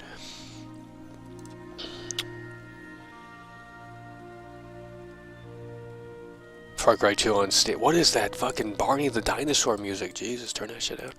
Far Cry 2 on Steam. Do we have to do like games for Windows Vista or some shit? Like, dude, I'm not going through all of that. Some of these games should not be on Steam because you have to go through like Max Payne 1. Like, why are they selling these games when it's just not click and play? It's more like, hey, go into the game's initia file and like start fucking adjusting the values and shit. And it's like, what is this trash? To get it to run properly or run it in compatible. You know, it's just, it's ridiculous. Gary from the Vault donated $10 through Super Chat. Simpsons Hit and Run is better than all Hitmans. I have the Simpsons Hit and Run on GameCube, and I bet that's the rare version because no one bought GameCube games back in the day. Simpsons, you know, I agree. I think Simpsons. Well, I don't know about Hitman, but Simpsons Hit and Run is pretty fucking good. I ain't gonna lie. And they're gonna say, here's what's gonna happen in this chat. Damn! The GameCube version's $60. Damn! But I know what they're going to say in this. They're going to say, Simpsons Hit and Run is trash, it's garbage.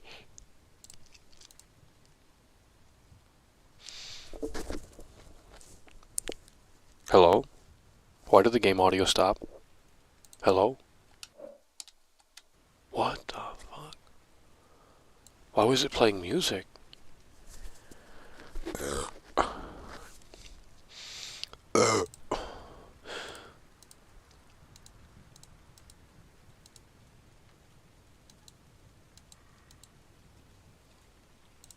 And I'm going to show you another game right here that people are going to disagree with. Okay. You guys ready for this? I'm going to find it here. Actually, you know what? There's one right over here. You guys are going to love this. Hold on. I think it's gone, actually. I don't know where it's at. You guys are not listening. I don't know where it went. It was over here at one point, but, you know.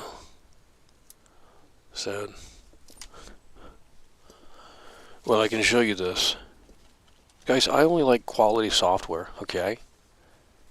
And if you can't get behind that, then go watch Chill Up or something. This is a good game.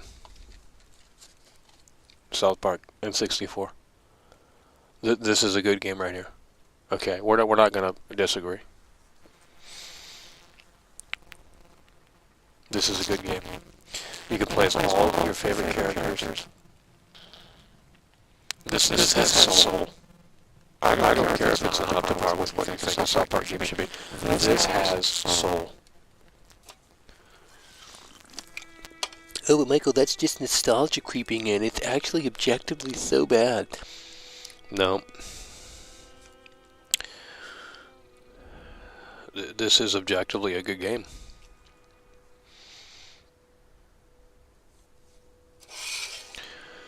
Okay.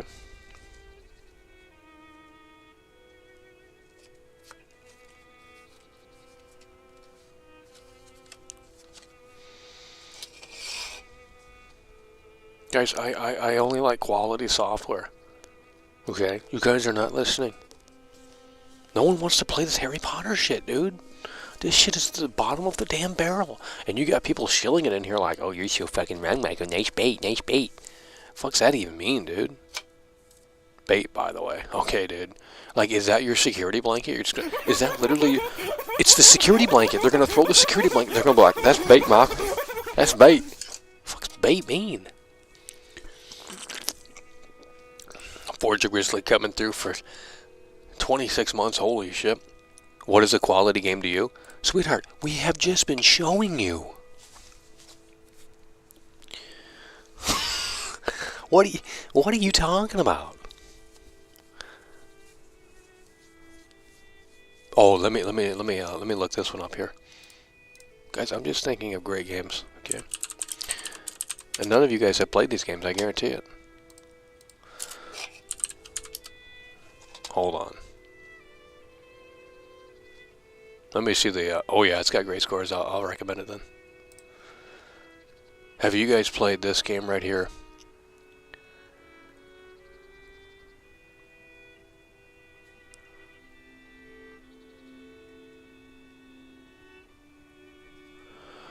Bugs Bunny Lost in Time for the PS1.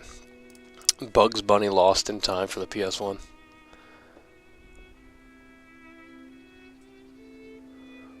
Bugs Bunny Lost. You can play Far Cry 2 on Xbox Series S? Really? Well, fuck the PC then. I mean, how do I do that? Is it on Game Pass? Far Cry 2, Xbox. I'll just get it on Xbox. It's $20! The fuck? Does it have frames per second boost? Yeah, Series X. Oh, wow. Shit! It's over!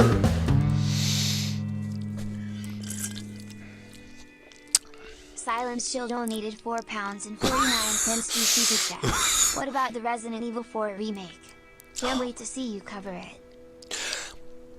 Okay, now it's just fucking bait. I see what you guys are doing. Dude, we literally have 2 videos of it on the fucking channel. I don't care if you guys aren't looking at it. There's literally 2 videos already up on it. You guys are trolling with that shit. Like, yeah, I can't wait to see your videos on your Resident Evil 4 remake. Yeah, because you guys aren't clicking on them.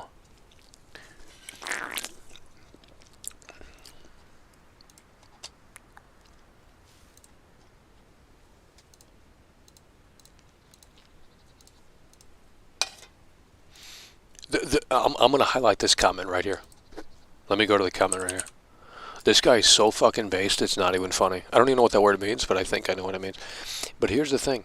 Yeah, 800 views in 5 hours. That's the worst fucking performing shit ever. I don't care, dude. Like, if you can't handle it, then go watch Shill Up. I'm tired of these shills. This guy is so based right here. Let me pull this comment up here.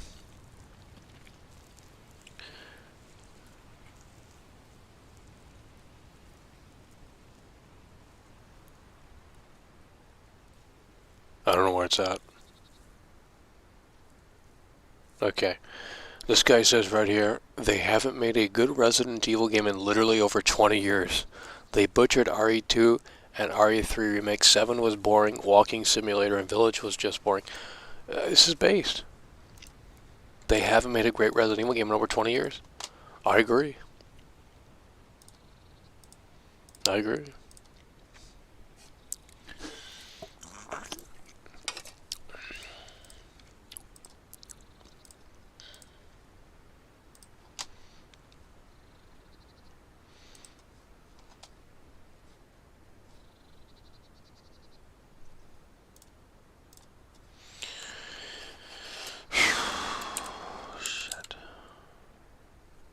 Yeah, Far Cry 2 on the Series X. Is that at 60 frames?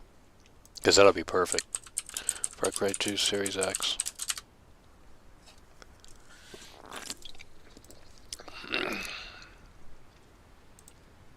Did it get a frames per second boost? I don't think it did.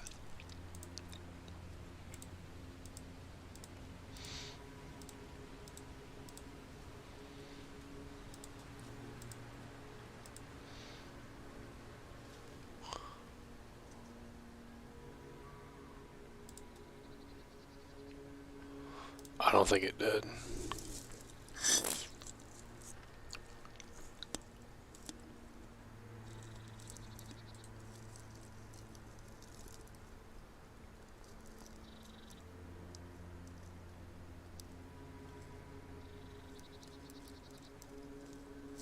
Damn, the greatest of the Far Cry games has deserved a patch and remaster for years.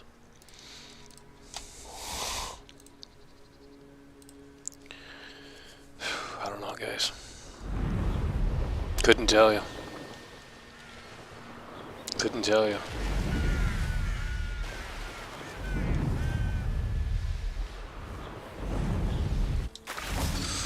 Why does this look so choppy? It's over! No. Death Cited 666 donated $5 through Super Chat. Michael, have you played Street Fighter 2010 for the Nintendo? Street Fighter 2010?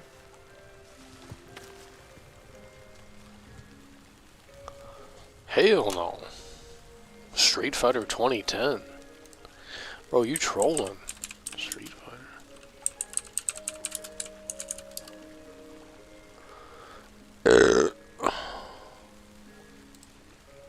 Bro, that's like Super Nintendo shit.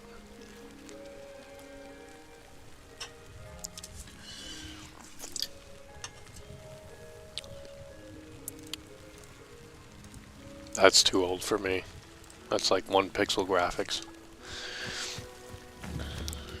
You gotta at least start with the Super Nintendo and the Genesis. Because then you can like see what you're looking at, you know. You go back to the Nintendo Entertainment System, it's like too primitive for me to even get interested in these games. But you start with the Super Nintendo and the Genesis and things like that, I think there's something there.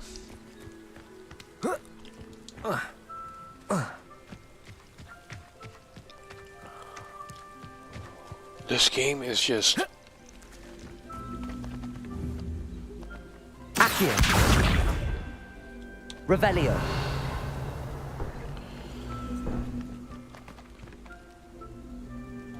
Incendio. Lumos. Levioso.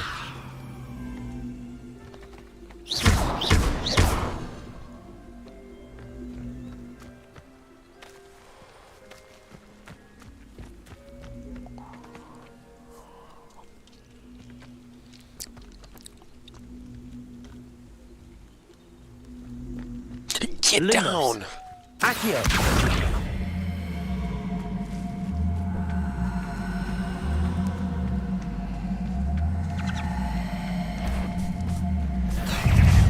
Okay. Dangerous if we're not careful. What the? Does this act like a shield?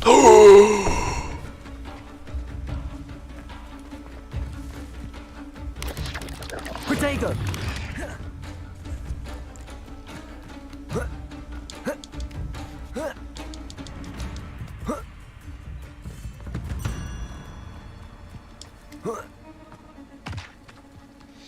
Why are we over here by the train?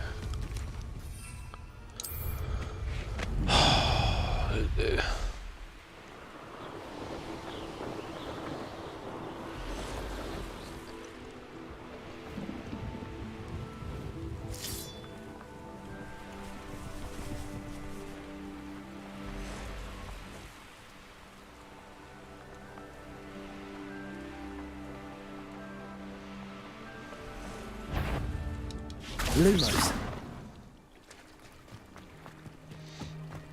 Accio.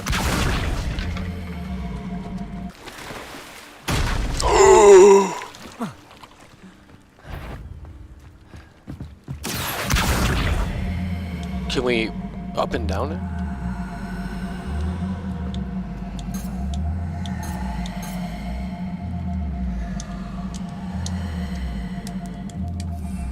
No.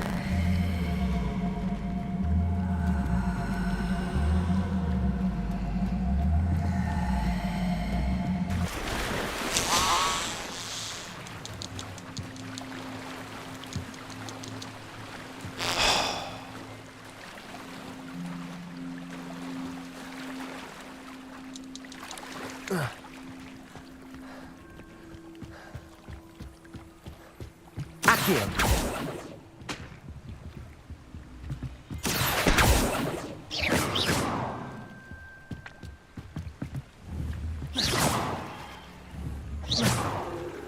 Incendio.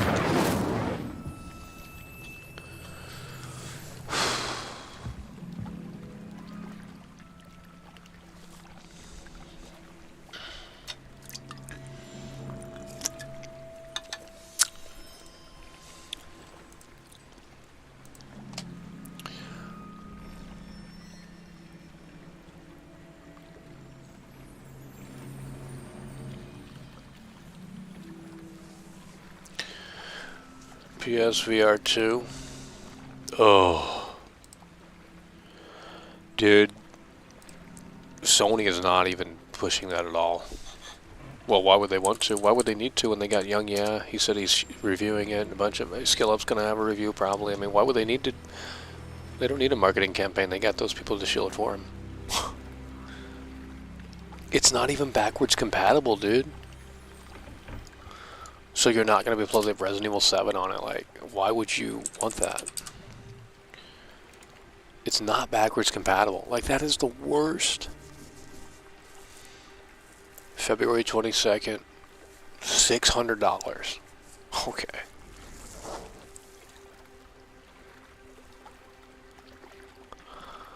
You can play Resident Evil Village, Saints and Sinners Chapter 2, No Man's Sky, Star Wars Galaxy Edge, Gran Turismo 7, Beat Saber. There's no games. Like, first of all, no one wants to play Resident Evil Village, okay? That is arguably the worst Resident Evil game they've ever made. I mean, just such a fucking snooze fest. The Walking Dead Saints and Sinners Chapter 2, I think that could be interesting, but I'm sure that's out on fucking every platform. No Man's Sky, I don't know why you would need that. Star Wars, Horizon, Call of the Mountain, I guess that's the exclusive. Horizon Forbidden West, Call of the Mountain. First person perspective, where is the marketing for, I mean, where, this shit comes out in like 2 weeks. And there ain't nothing on this shit. Sony, it's like Sony was forced to do PSVR 2, and they're like, yeah, just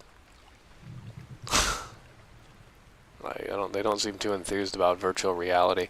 This will definitely be the last VR headset from Sony. There's no fucking way they're making another one after this. It's just stupid. Like, it's gonna flop.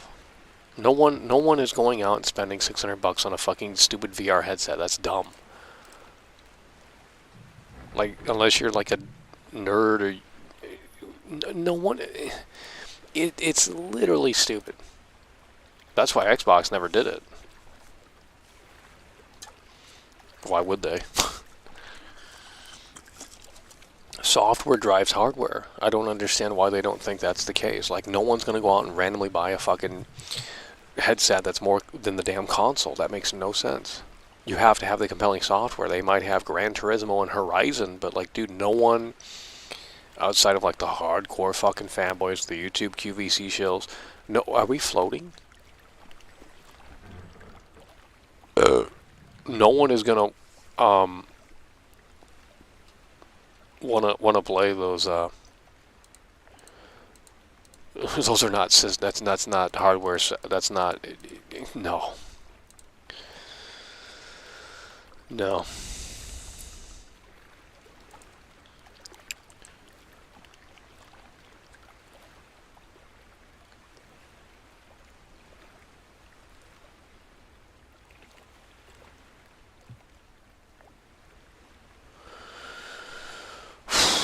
This game sucks, dude.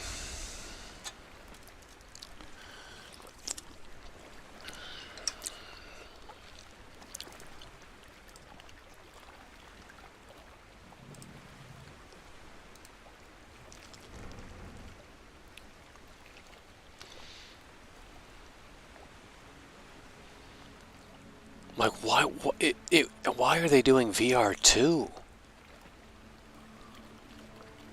The Dark Pictures, Switchback VR. I just can't believe Sony did it. Like, that's like coming out with a Vita. Star Wars Galaxy Edge Enhanced Edition. Like, these are games that are already out for the Quest and shit. I have the Quest, but I don't use it. VR is not that good. I mean, it's cool little technology, but not for games. I'm not saying, the Walking Dead game was kind of cool. The Resident Evil 4 on there was okay. I don't want to play that game again, though, so. But, like, no one is rushing out and buying VR software like that.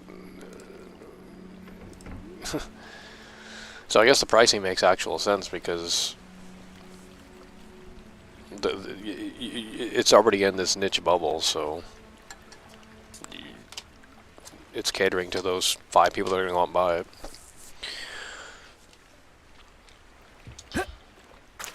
Yeah, I'm not big on VR. It's cool technology, but that's about the extent of it. Just like the Kinect, it's like, yeah, it's cool technology, and there were some experiences that were fun, but that's about the extent. You can feed a beast. Controller disconnected. Well, we don't have batteries, do we?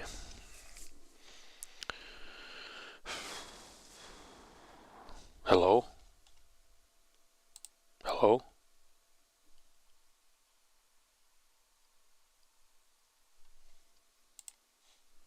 Hello? Why does this have batteries? Oh my god.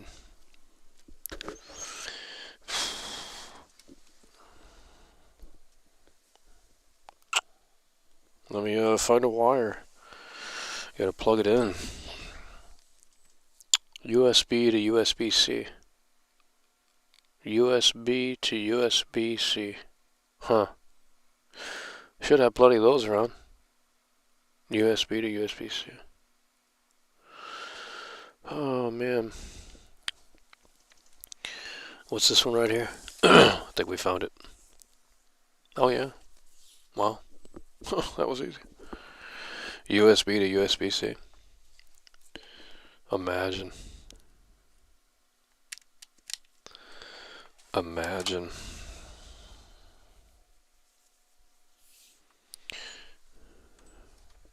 Plug it into the Xbox.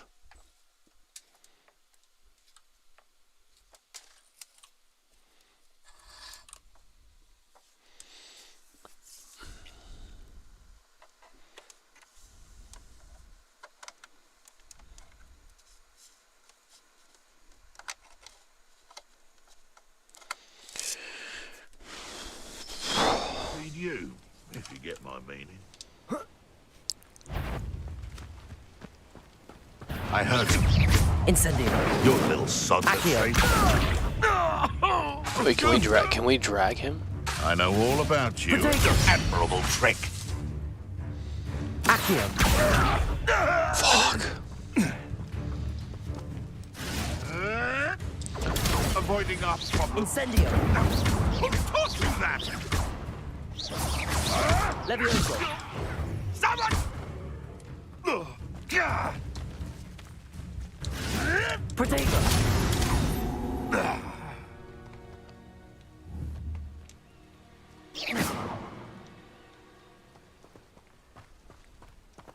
Revelio.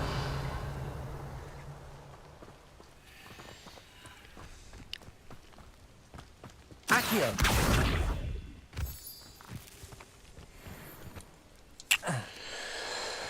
Oh man.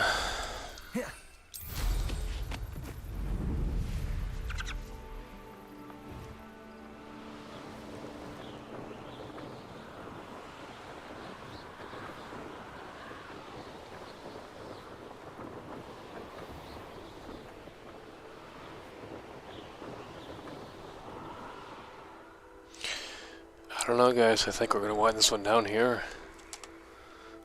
There's nothing else to do in this game.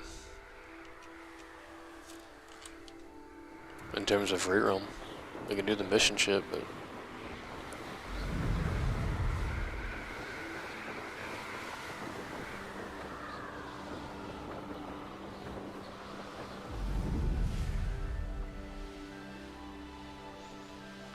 In a world, John Henry Potter, the Wizarding World.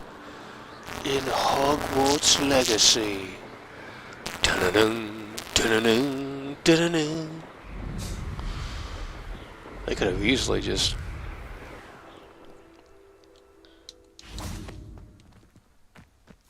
Fuck's this? Incendio. Oh my god, guys.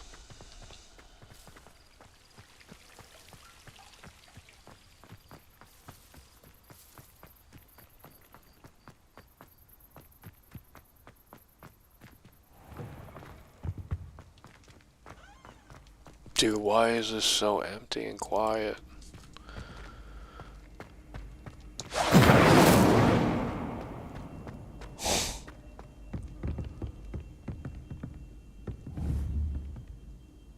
Accio.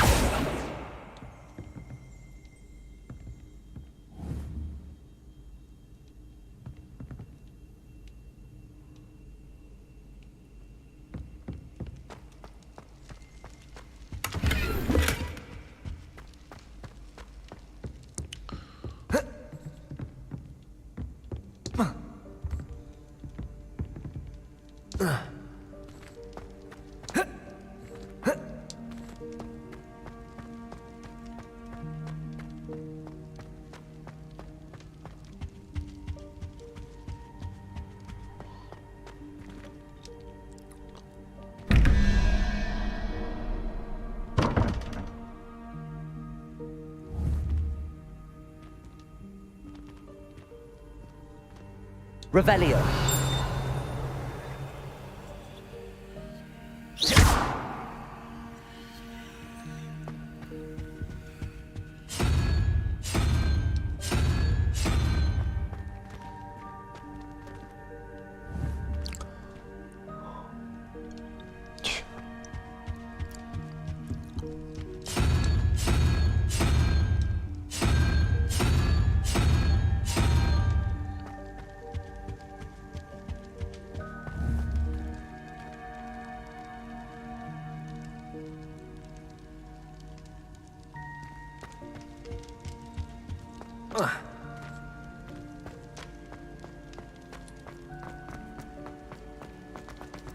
Has a brand new game.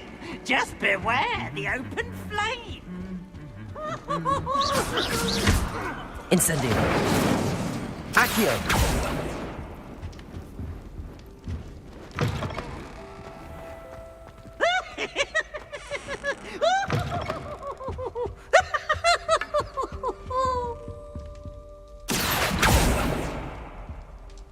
Oh, such fun!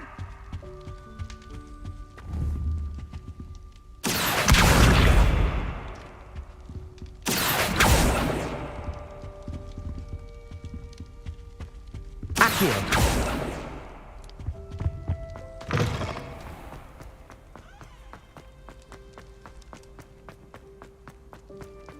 You can't imagine how inconvenient travel was before I invented blue powder.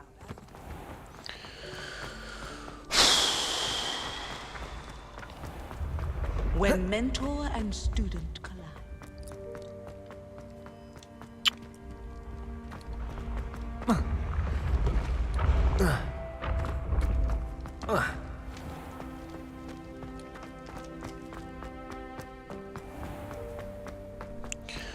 Oh my god.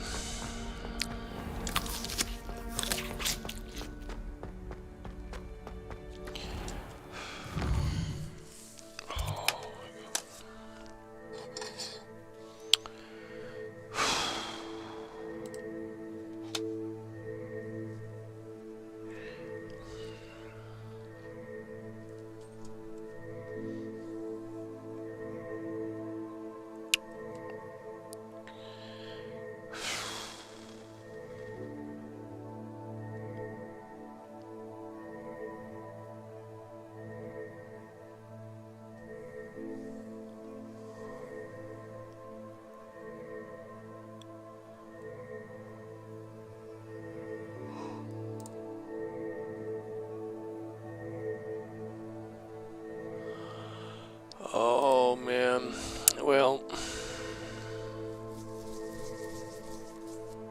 I mean, we can continue the story, but it's gonna be the same old slop. So I guess we're done for now. Let's pull up the review again here.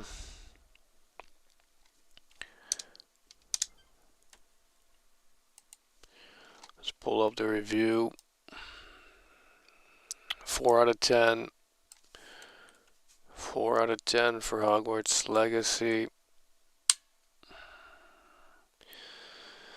Oh man.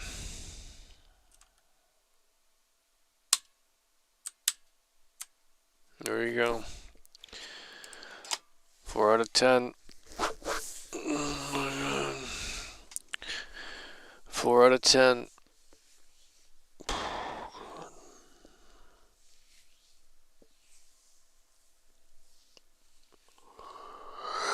It's a total snooze.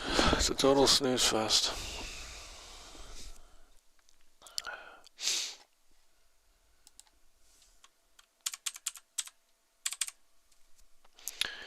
So with that said, I think we're going to end it here.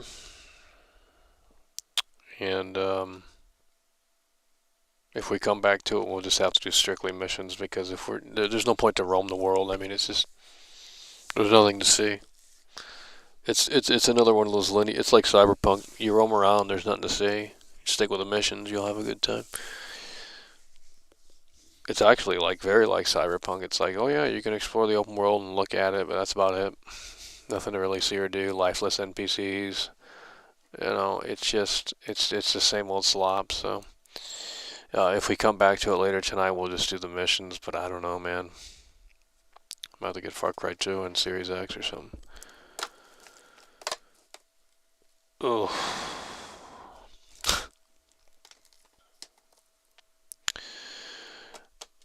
That's going to do it, though. We're going to wrap it up here. 4 out of 10. And yeah.